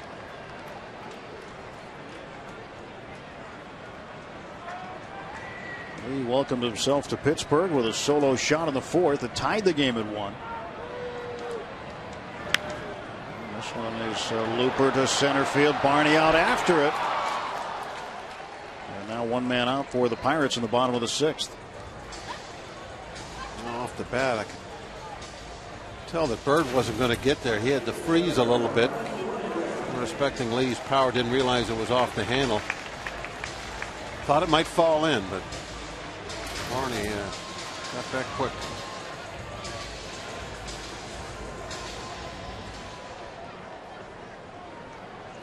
Walker at first, one out for Ryan Ludwig. Ludwig has walked and struck out. Takes strike one.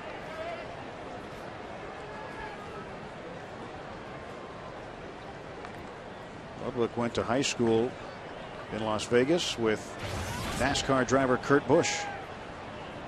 And, his brother Kyle would eventually follow. Ended up staying home to play his college baseball at the University of Nevada, Las Vegas. Now lives in Texas.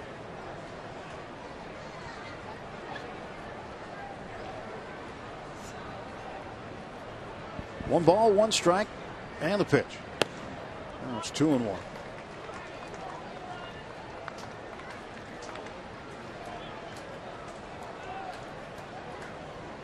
Four has been a pretty significant number for the Cubs this year in terms of runs scored. They've won nearly 60% of their games when they score 4. Back goes Soriano. He'll make the catch on Ludwig. And retreating to first base is Walker.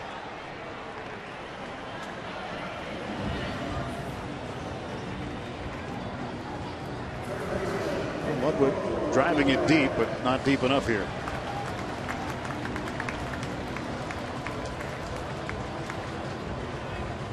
Pedro put one out to Citizens Bank Park. What was that? Cliff Lee he took out. 2-run homer.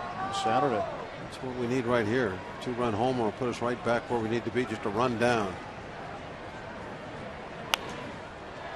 Fouls this one off. That home run on Saturday was his first home run as a Pirate since the 18th of May. Pedro missing significant time this year due to injury and rehab stint in the minor leagues, an option to AAA. Called back up at the beginning of the road trip, and he's got himself another base hit. Pedro's 2 for 3.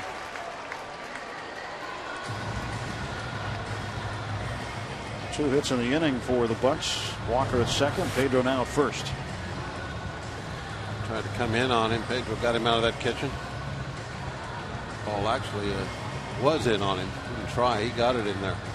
Pedro got it out.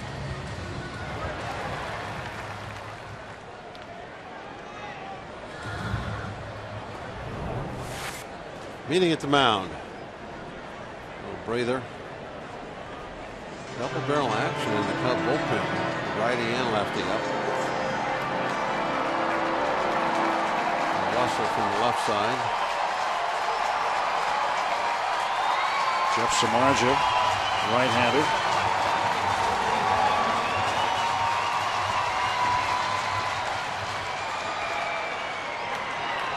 Ronnie Cedeno is 1 for 2. Cedeno, a former Cub.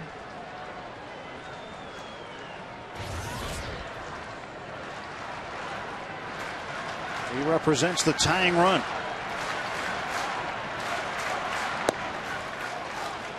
Takes that one for a strike. 1 ball, 1 strike to Ronnie Cedeno.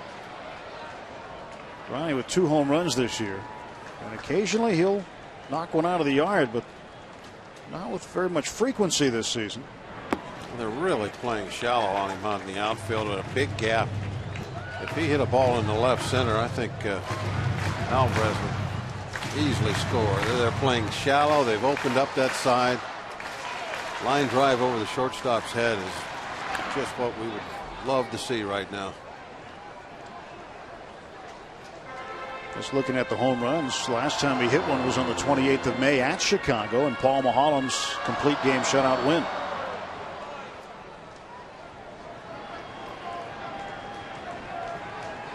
Two outs, 2 on. Here's the 2-2. 3-2.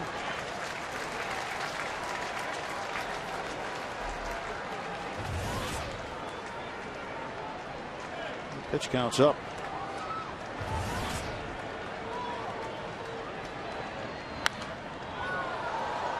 Payoff fouled off, and Ronnie will get another from Zambrano.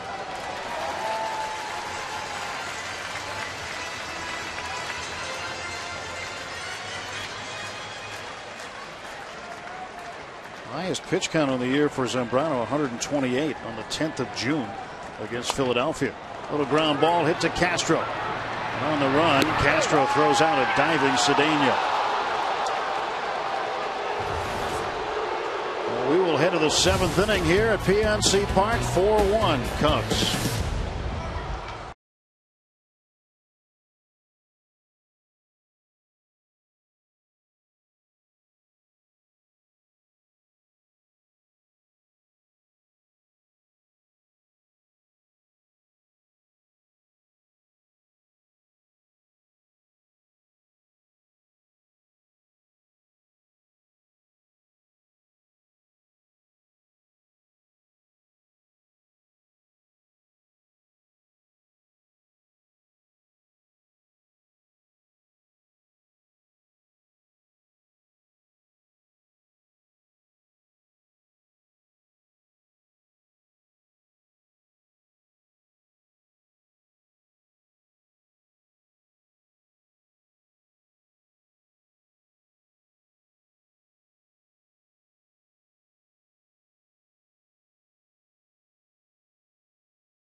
It's Baseball on Root Sports is sponsored by Levin Furniture, home of the Tempur-Pedic, the most recommended mattress in America.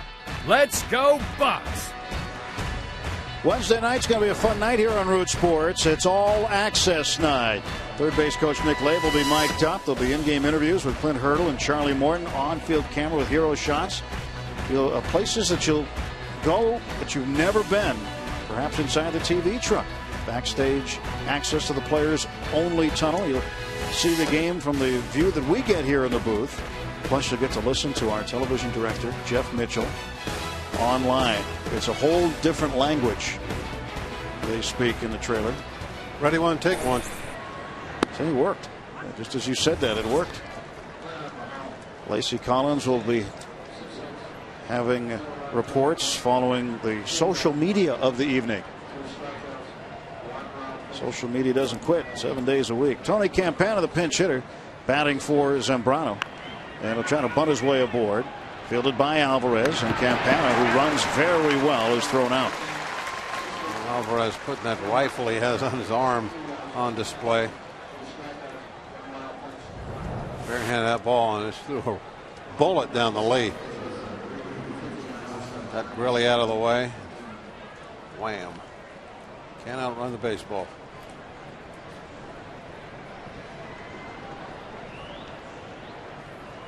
Look how quick that ball got there. Just explodes out of his hand. Jason Grilly taking over for Mulholland here in the 7th. Back to the top of the order, and Reed Johnson.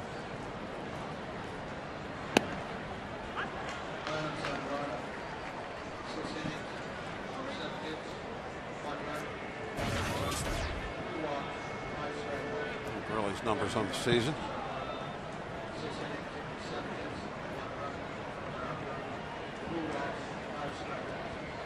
Grilly's 0-1 pitch. And Johnson taps it foul. He's behind 0-2. Grilly was scored upon for the first time after allowing a 2-run home run to Jimmy Rollins on Friday.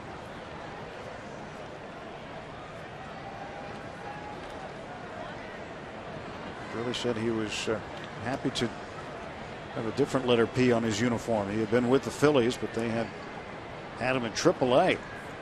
Major League veteran. And right back to him. 2 gone for the Cubs in the top half of the 7th.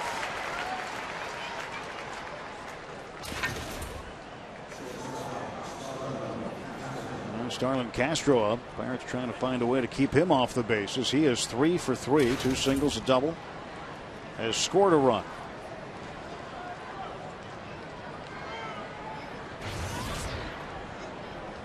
I think as he gets older and his defense improves, you'll see him as a perennial all-star representing the Cubs.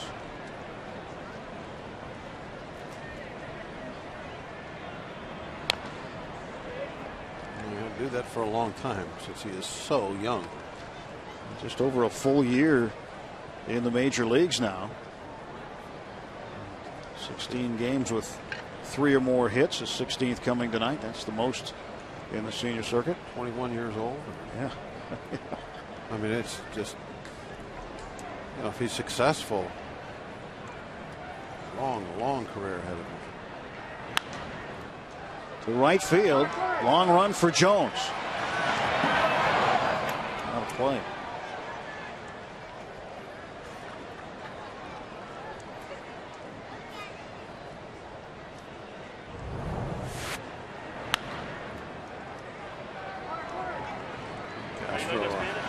Thought he had fouled it off further than that, obviously. The ball was about 10-foot foul.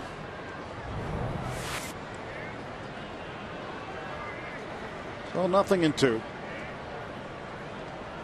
And Grilly delivers. Struck him out. Nice pitch by Grilly. 1-2-3, top half of the 7th inning. Jason Grilly comes in to back up Paul Mulholland. Cubs with a 4-1 lead. We'll keep you here at PNC Park for the 7th inning stretch. We invite you now to stand, follow the bouncing Eaton Park Smiley Cookie, and join everyone watching at home on Root Sports as we sing "Take Me Out to the Ball Game."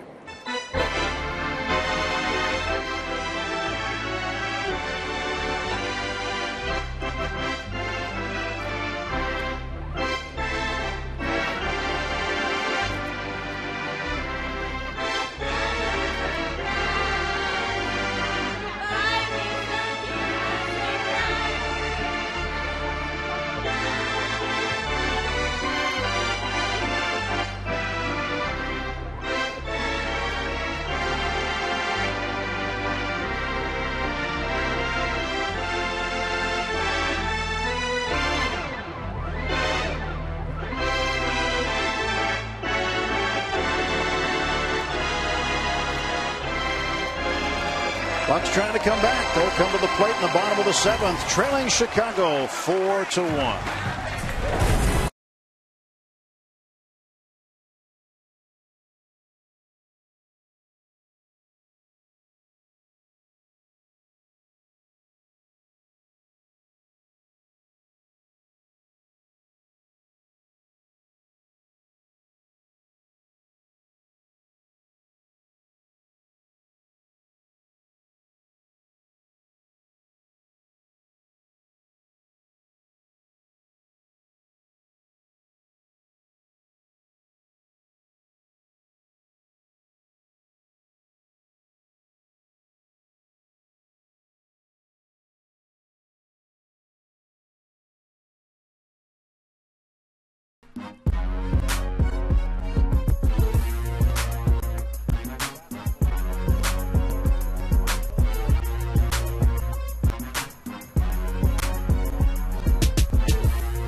Outstanding shots from the AGH cam tonight. Derek Lee had the best view of all of his first home run as a Pirate. Came back in the 4th inning. Jason Grilli, perfect 7th, striking out Starlin Castro to win that top half of the 7th. Now right-hander Jeff Samardzija comes on, and he'll face Michael McHenry, the pitcher's spot. Xavier Paul has a bat in the on-deck circle. Then back to the top of the order, and Andrew McCutchen.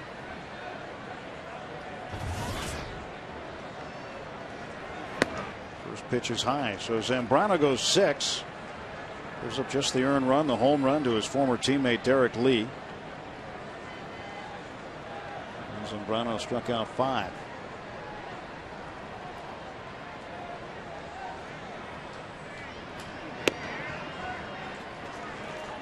To McHenry.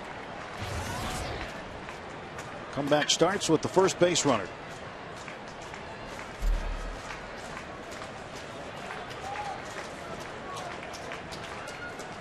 Well, you didn't like that insurance run, or I didn't like that insurance run. You have to get one more base runner before you can really have that shot at it.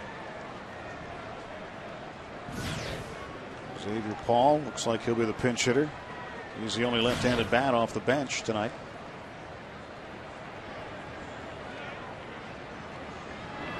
And McHenry to right field. Lee Johnson has it for the out. And McHenry now 1 for 3. And we'll bring up Xavier Paul. For the Pirates, number 38, Xavier Paul. Samardzija trying to hold things down for Chicago.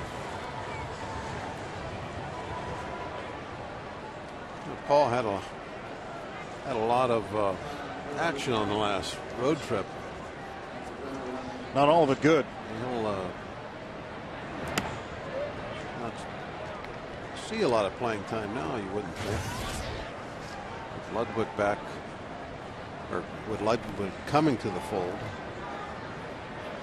Paul will return to being an extra outfielder.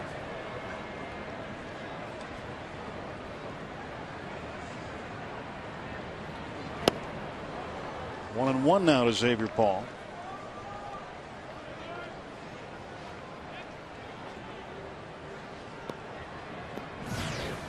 And McCutchen getting loose now for the Buccos.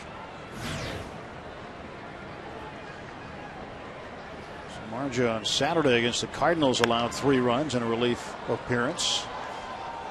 And Paul flies out to center. 2 gone for the Bucks, and back to the top of the order, and Andrew McCutchen.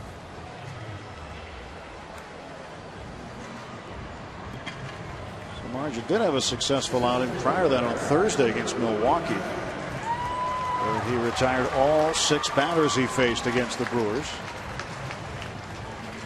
Then got touched up on Saturday against the Cardinals.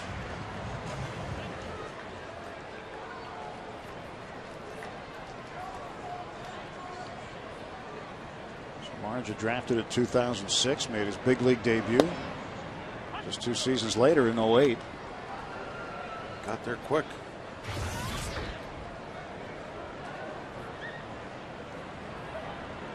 Nothing in 1 the count to Andrew McCutchen. Samardzija set.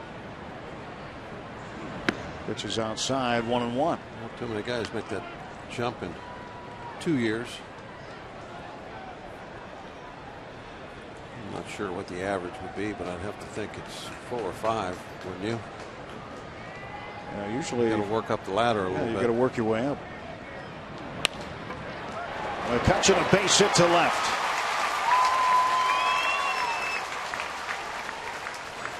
This Sunday, the Pirates will host the Padres at 1:35. It's a kids' day. All kids 14 and under get an Andrew McCutchen drawstring bag, courtesy of Bayer.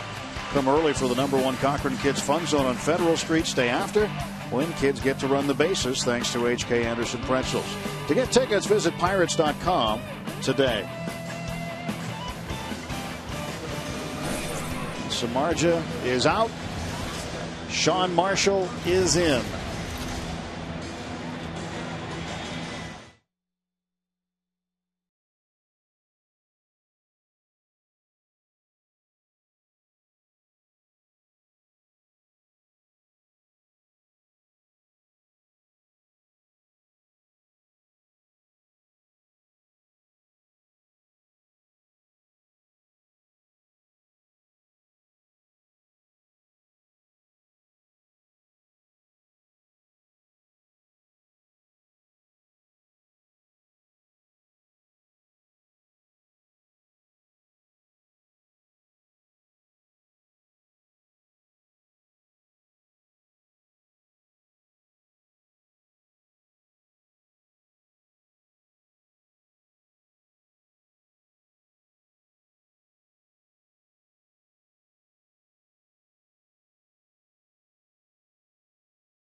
As the Cubs and Pirates go at it again tomorrow night, Wednesday night, Thursday night, 6:30 for Pirates pregame here on Root Sports.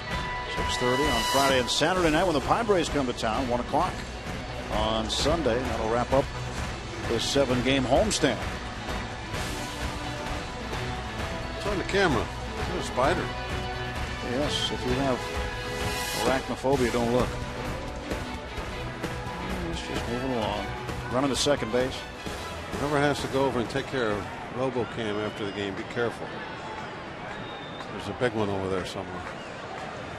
Steve Pearce at the plate. He will bat for Garrett Jones. So Marshall was brought in to face the left-hander Jones, and the Pirates counter with the right-handed hitter Pearce, who takes strike 1. How come whenever the Pirates play the Cubs, that seems to be when the spiders come out? But not here in Pittsburgh. It's always in Chicago. There's a lot of spiders in Wrigley. It's like a haunted house. Strike 2 to Pearce. Last year when they were there, they were jumping around the booth one day, and then the Cubs. I had to make an exit in about 6 You did. That might have been the quickest you've moved since maybe your last base hit for the Pirates. Well, the Cubs came in and sprayed the place the next day, and they were gone. Oh yeah, every one of them were gone.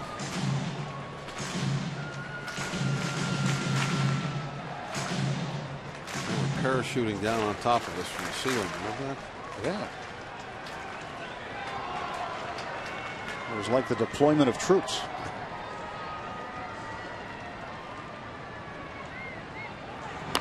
Pierce check swing, and that's going to roll back into fair ground, and he'll be out. Started foul, went back fair, and Pierce is gone, and so are the Pirates in the bottom of the 7th. No runs, a hit, a man left. And if Pierce couldn't get this ball to take a right turn, turned left instead.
Shirt Friday. All fans through the gates get a Pirates t-shirt courtesy of Trip Total Media. Come to Federal Street pregame and enjoy live music and festivities during the Barrel Kia Block Party.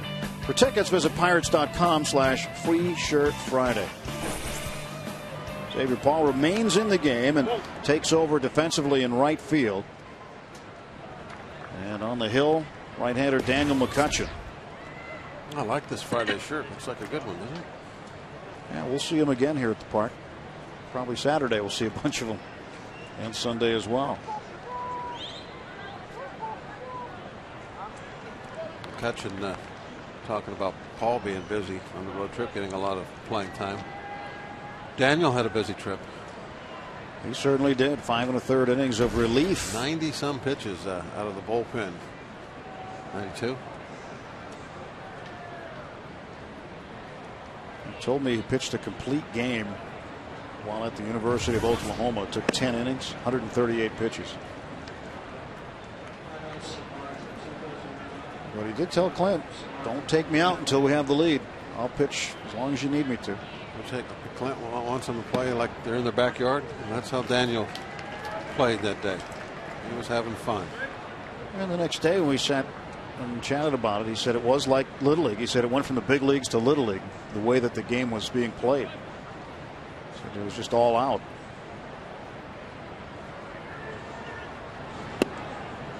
Jake Baker swinging a miss. Ball and 2 strikes. Baker came up with a base hit in the 6th. Was one of 3 Cubs to score a run. 4-1 Chicago lead, top of the 8th.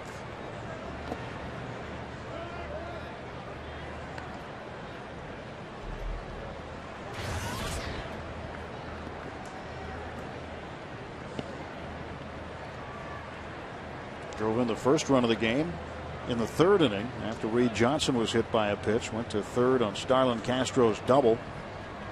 And Baker hit a fly ball deep enough to left to score Johnson.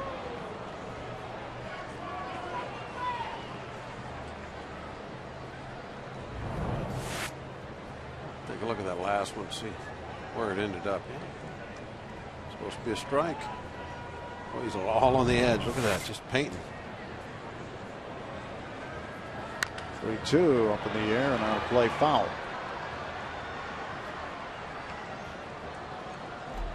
Boy, that looks thirst quenching, doesn't it? Delicious, doesn't it? Let's check the scoreboard. Want to find out how many outs there were, what the count was. A little apple juice in there. Let's go Bucks.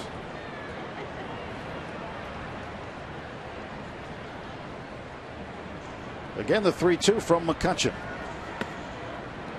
He walks the leadoff man, Jeff Baker, here in the 8th.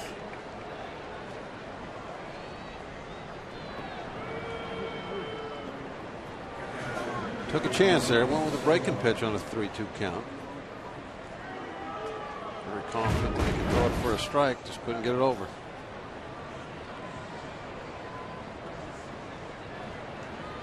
Now Giovanni Soto, the catcher, is at the plate. 1 for 2 with a walk, an RBI double, and a run scored in the 6th.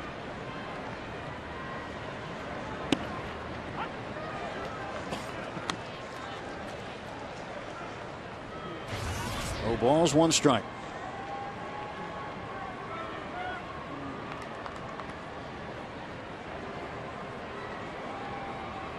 Soto was another guy perhaps targeted by some other teams near the deadline, needing some catching, but did not move.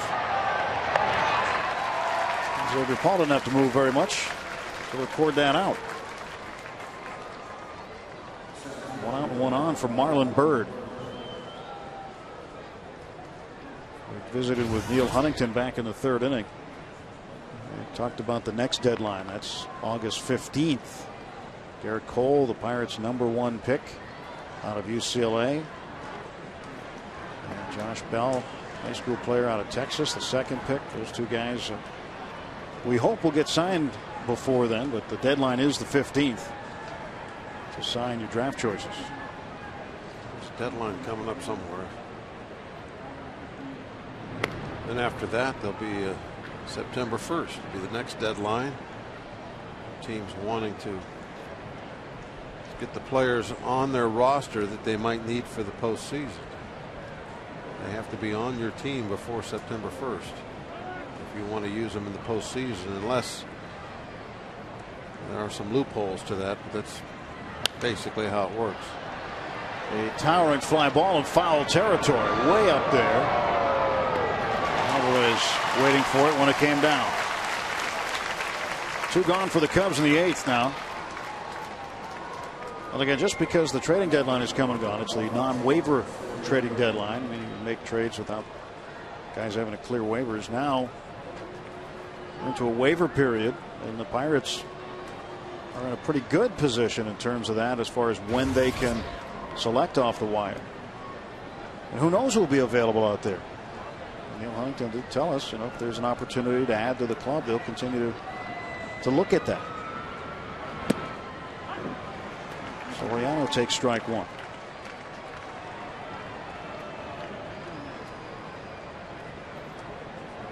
Well, you asked about guys in the minor leagues. Anybody in the minor leagues that would be ready to help? I know he did talk about guys rehabbing like Ryan Doman and Ross Ollendorf getting closer to returning.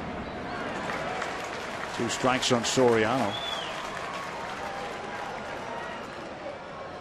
Sometimes you get that big push from somebody coming up from the minor leagues.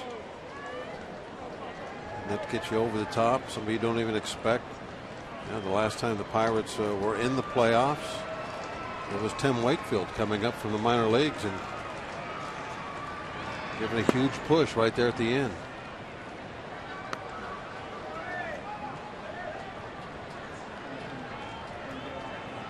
Can't remember exactly how many starts he had. Wasn't that many.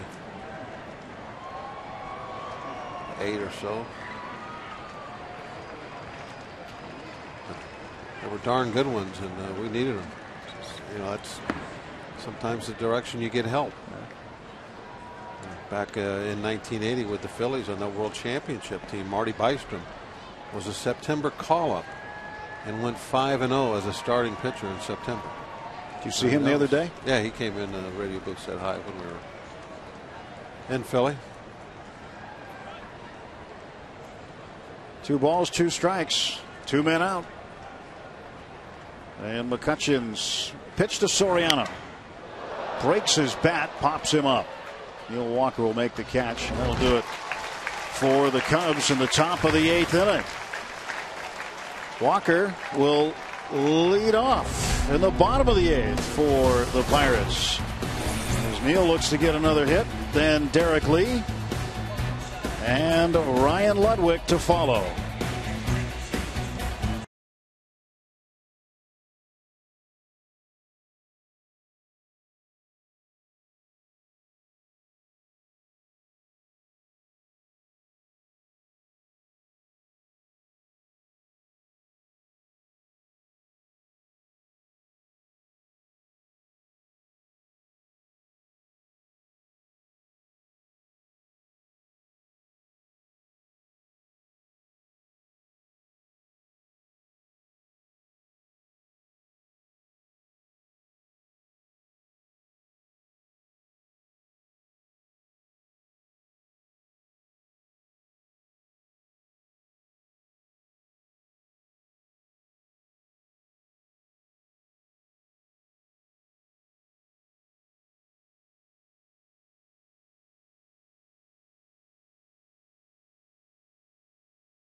And no errors for the Pirates. Pirates out hitting the Cubs, but Cubs outscoring them thanks to that 6-inning, 3-run inning they had.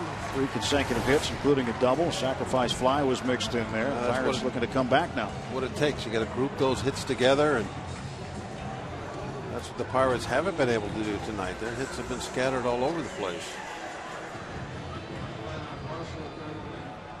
Kerry Wood takes over for the Cubs.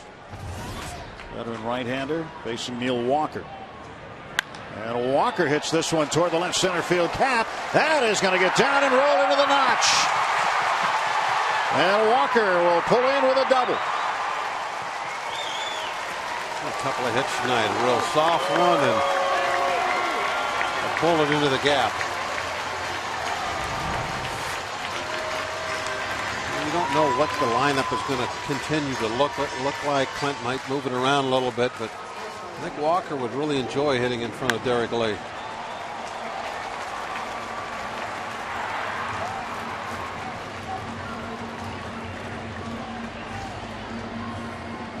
AGH came with that ball just almost right over the top of the plate. You can see it was just a little in front, a little out in fair territory here. Crushed at the gap to the notch. Ball 1 to Derek Lee. Lee 1 for 3.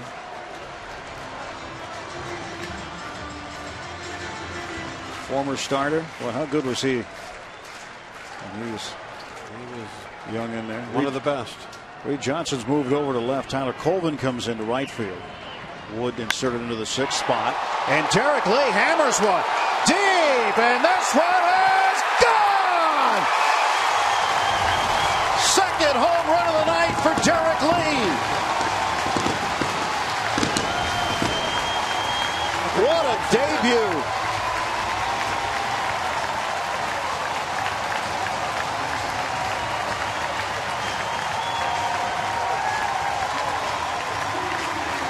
The veteran Derek Lee playing for his 4th team just a couple of seasons. Yep, they're impressed.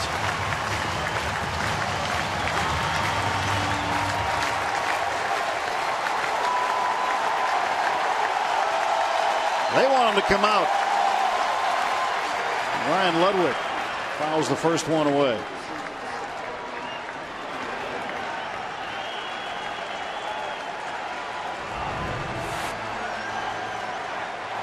Not bad. Knee high outside corner. See ya.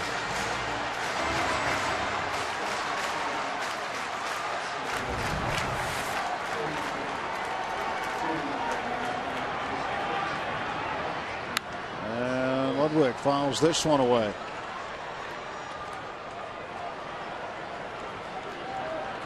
Walker let that ball of his get in deep. This one the same deal. Just about right over the top of the plate at contact. Man, is that pretty. Pirates down just a run now. Nobody out. 1-2. It looked like it was away, but that was right down the middle of the plate, going into the strike zone.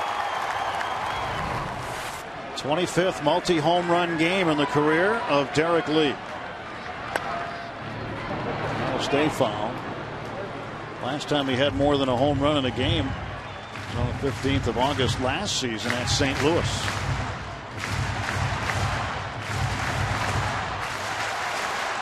While playing for Atlanta.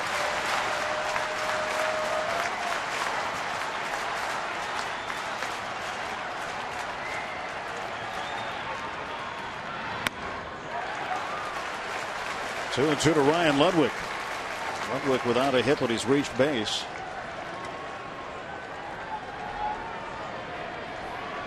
Derek Lee arrived this afternoon about 3:45.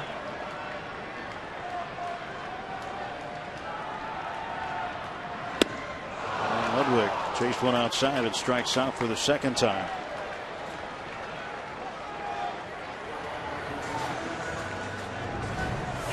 Another look at the long ball from our splash cam.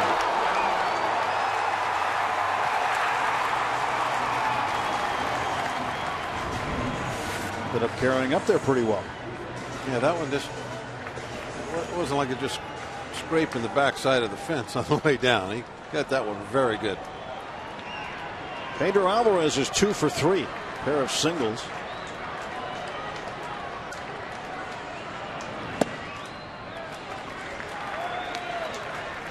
Nice to see Pedro get into that long ball act. Yeah, right here. Right now. That one in the river.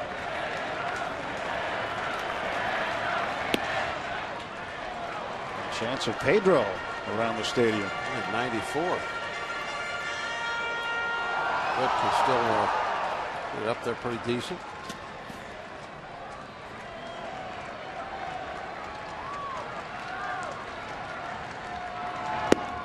And a strike to Pedro, 1-2.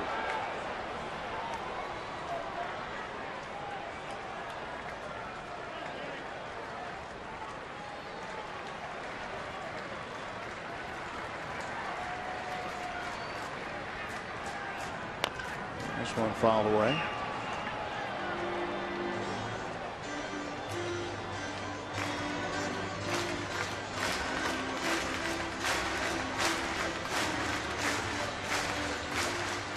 Two home runs tonight for Derek Lee.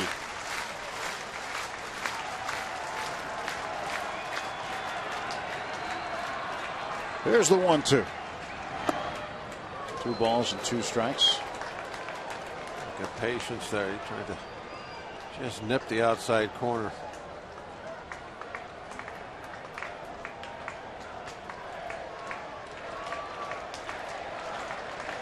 So 2-2 to Alvarez. Fouls it back. You hear that Pedro chant going through the ballpark a little bit.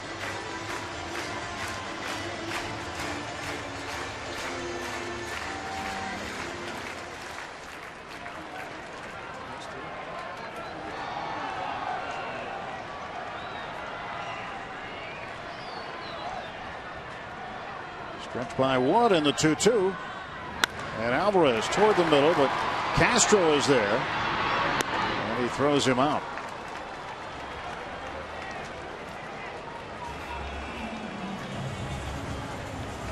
Two out here in the bottom of the 8th. And Cedeno 1 for 3 on a single in the 4th. Grounded out to short in the 6th inning. See if he can get on for McHenry. Remember? McHenry's dramatics last time we played these Cubbies.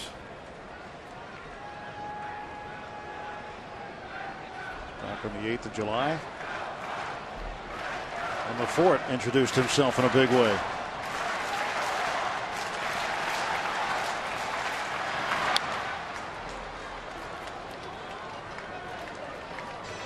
McHenry hit game winner off of Carlos Marmol that night.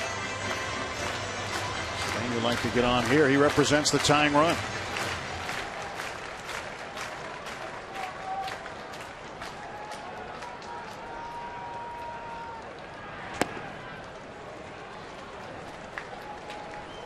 Neil Walker started the inning off with a gap double to left center field.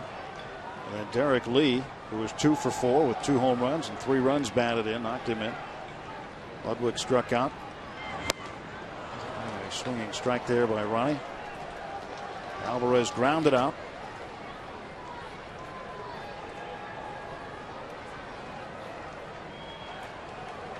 Now Cedeno facing a 1-2 pitch from Kerry Wood.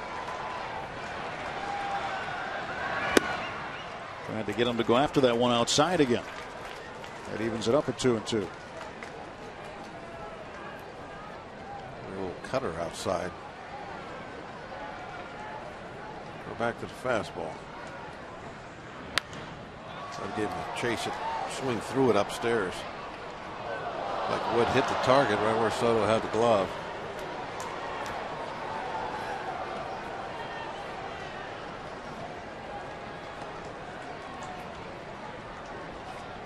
Two and 2 to Ronnie. Nobody on, 2 out. Kerry Wood delivers. Cedeno stays alive. Derek Lee and Ryan Ludwig. You don't see too many guys come in on their debut after the trading deadline and knock 2 out of the yard. Derek Lee's done it tonight.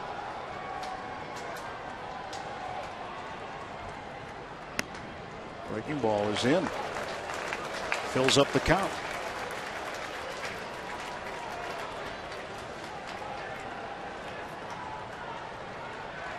You're talking about that insurance run in the 6th inning. How large does that loom now? For Chicago, leading 4-3. And Ronnie chased and struck out. Kerry Wood threw one way outside, and Cedeno strikes out for the 2nd time. But the highlight of the inning, deep drive to center field by Derek Lee, scoring Walker.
5th career multi-home run game.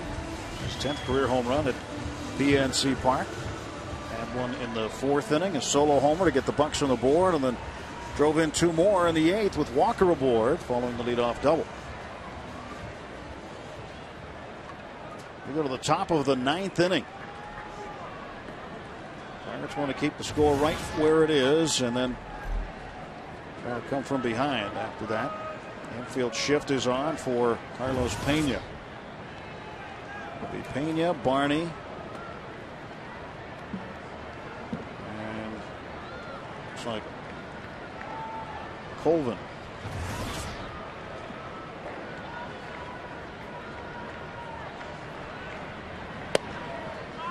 Ball one inside to Carlos Pena.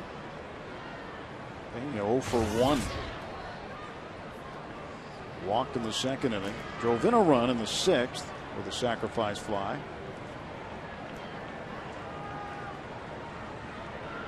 And a 1-0.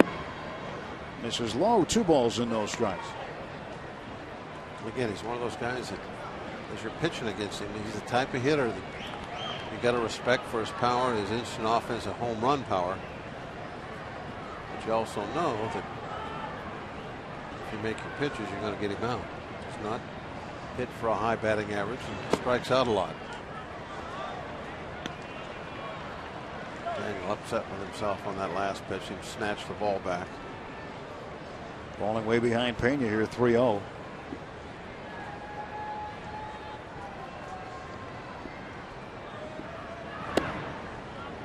And walked him on 4 pitches. Take a look at the Meadows Racetrack and Casinos scoreboard. 3-3 Reds and Astros. Bottom of the 5th inning in Houston. Brewers have now taken a 5-2 lead over the Cards. Mets beat the Braves 5-3. Marlins ahead of the Mets in the 9th. Rockies hosting the Phillies.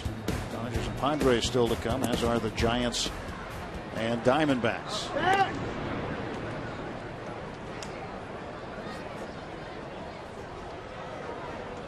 Darwin Barney trying to get Carlos Pena over to second base.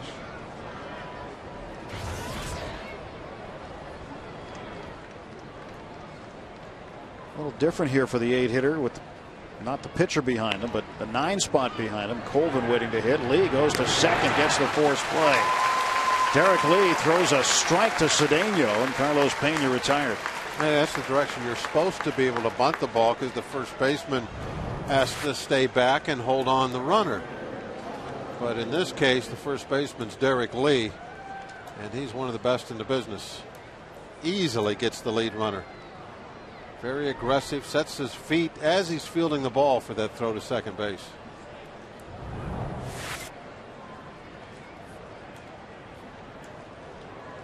Right fielder Tyler Colvin came in as part of Mike Quanti's double switch last inning. Put Kerry Wood in the 6th spot in the order.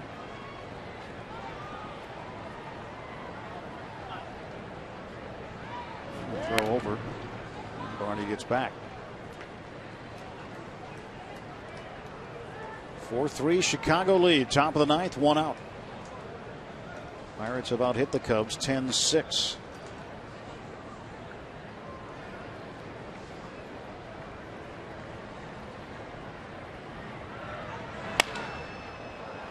Foul ground. Pedro giving it a run. And Alvarez makes the catch. A nice play. A little quick check to see where the rain tarp was, see if he had room. And focused right back on the baseball. Watch him. He'll a little quick look right there. See how far he's got to go. Take a look. Back to the ball. Good job.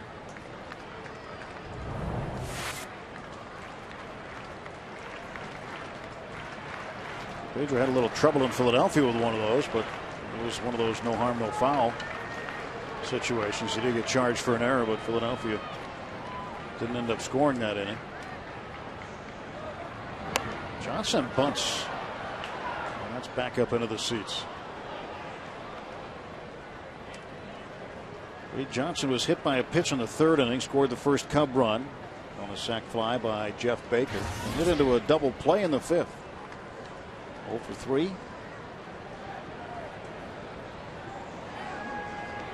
Figures to see significantly more playing time for Chicago with the exit of Kosuke Fukudome to Cleveland.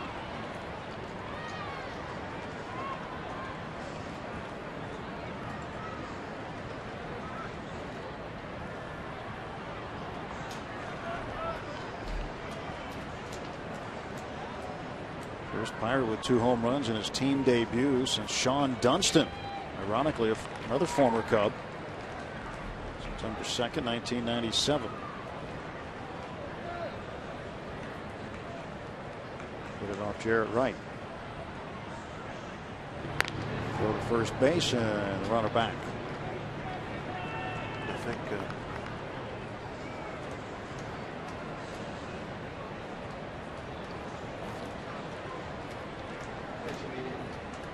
that was a home game. I think that was in Three River Stadium. I'm trying to recall that Dunston home runs. That was the last time, 97, the last time the Pirates were really thinking about postseason. Trying to chase down the Houston Astros that year.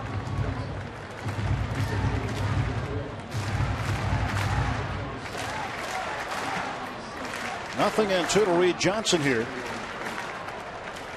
Another Cub that we picked up, Lloyd McClendon. He hit 1 home run in his debut with us at the end of the year. To left field. And this one will get over the head of Ludwig into the wall. Rounding third is Barney. He will score. And the Cubs now with a 2-run lead on an 0-2 pitch. Reed Johnson drives in Darwin Barney with a wall double. Barney runs pretty well. There's 2 outs, so he's off with the swing of the bat. Oh yeah, 0-2 hanging slider right down the middle. And the ball is just crushed. He put it on a tee for him.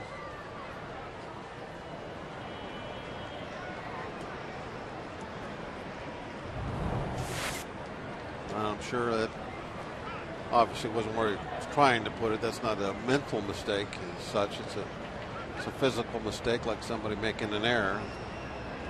You want to throw it down in a way, you want to waste it. Just didn't go where you wanted to.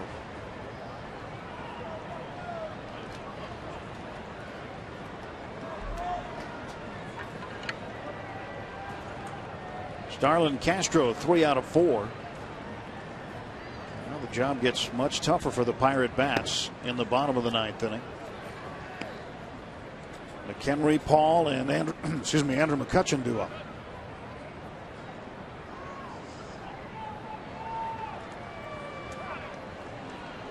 And Ray Searage wants a word with Daniel McCutchen. Well, Daniel might be kind of upset with himself right now, thinking about that 0-2 pitch. He hung it. That's a huge play in this ball game, real big. And he's got to turn the page. He's got to forget about it because he's got Castro up there, who is very hot tonight. Can't do anything about that slider now.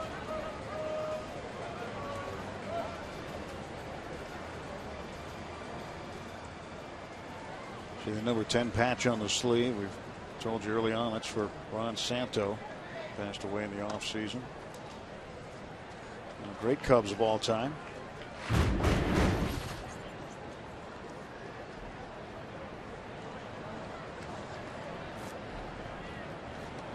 Well, Castro digging back in against Daniel McCutchen.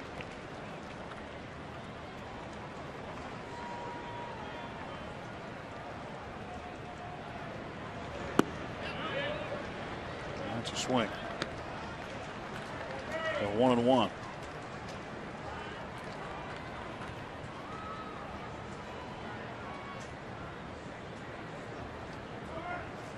Wins have been rare for the Cubs on the road. 18-34 away from Wrigley Field. 13 games under 500 against Central Division opponents at 16-29.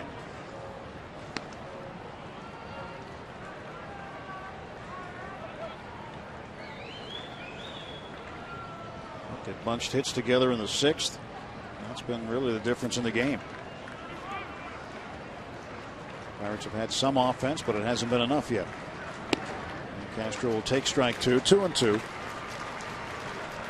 The Cubs will be one of those interesting teams to watch in the offseason to see what direction they go. That they try to just add to what they already have, which kind of looks like that might be their plan since they didn't really make any moves before the trading deadline.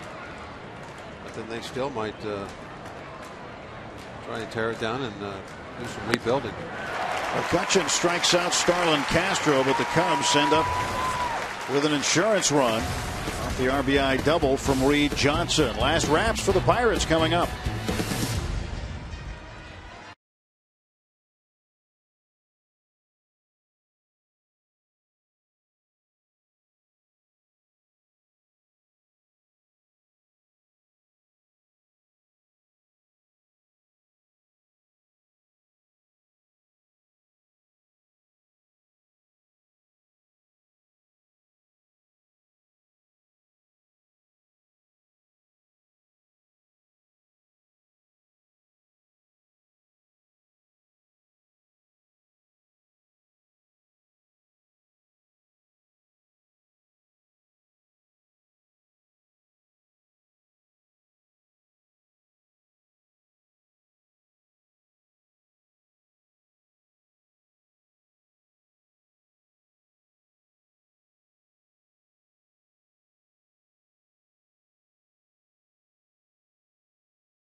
Subway.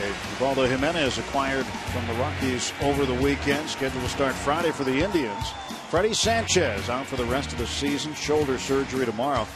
And for Boston, Clay Buchholz likely to miss the remainder of the season. They discovered a stress fracture in his lower back. And Dan Uggla extended his hitting streak to 23 games, 3 for 4 with a pair of home runs.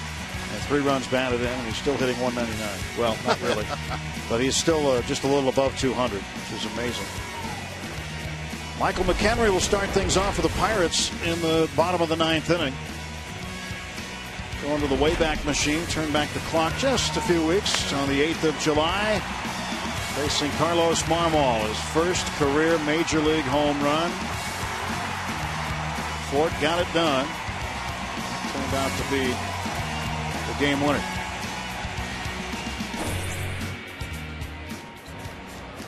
So McHenry at the plate. We just need a base runner now. Don't need the home run. Down by 2 runs. Gotta get somebody on. Don't think Marmol hasn't forgotten about that night in July. A little slider off the plate there to start. It looks like McHenry may be taking a strike. At least took that first pitch all the way.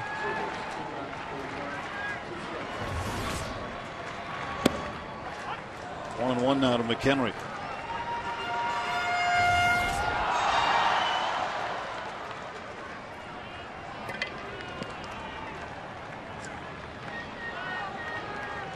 For 3 tonight. Marmol's pitch.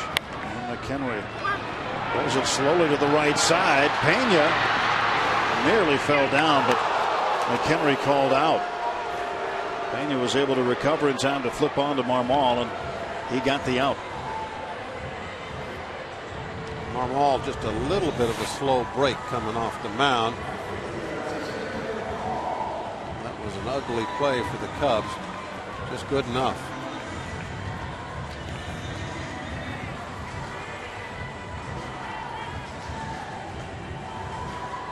Beating McHenry. Bang bang at first. About a half a step. See if Paul can get on. Somebody got to get on that tying run to the plate. Pitch low to Xavier Paul. The pinch hit in the 7th and flied out. Andrew McCutchen hoping to get a chance. He's got 1 hit tonight. 1-1 now to Paul.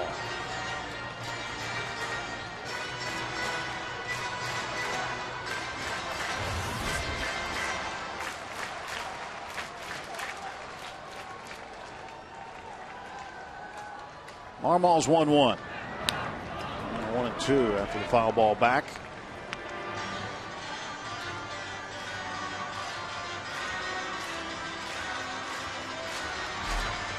Xavier Paul trying to contribute here late in the ball game.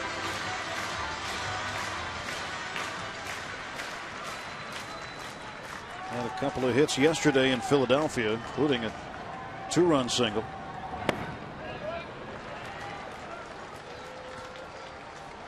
Two balls and 2 strikes. Soriano kind of overplaying the line on him a little bit. Yeah, he is way toward the line and way shallow and left. Yeah.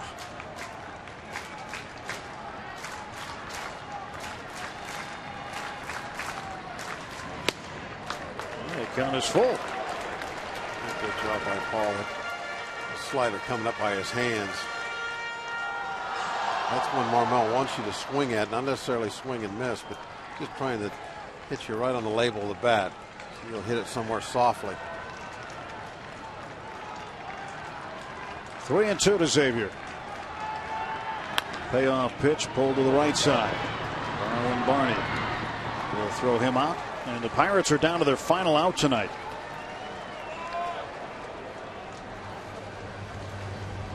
Story tonight, though, for the Pirates, Derek Lee. His first game, just being acquired prior to the trade deadline, makes an impact with the bat. What the Pirates were hoping to get when they acquired Derek Lee. Solo home run to the left in the 4th and 1 to center in the 8th. Scoring Walker, so he has driven in all 3 of the Pirates' runs tonight.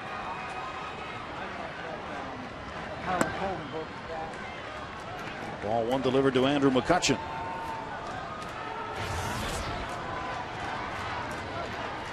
McCutchen now has a 1 home run lead. He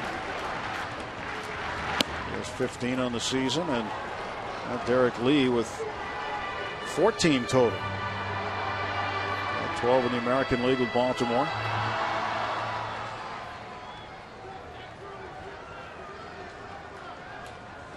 One pitch. 1-2, and the Bucks down to their last strike here, and in danger, very close danger of losing their 4th straight. And this is a very important home series. We need to That's your ball game. Do some good work, but not tonight. So the Pirates have lost 4 straight, and now just 1 game over 500 at 54 and 53. Following this 5-3 loss here tonight to the Chicago Cubs. Carlos Zambrano the win, Paul Maholm the loss, and Carlos Marmol his save. 5-3 the final score. Stand by. Pirates postgame comes your way next.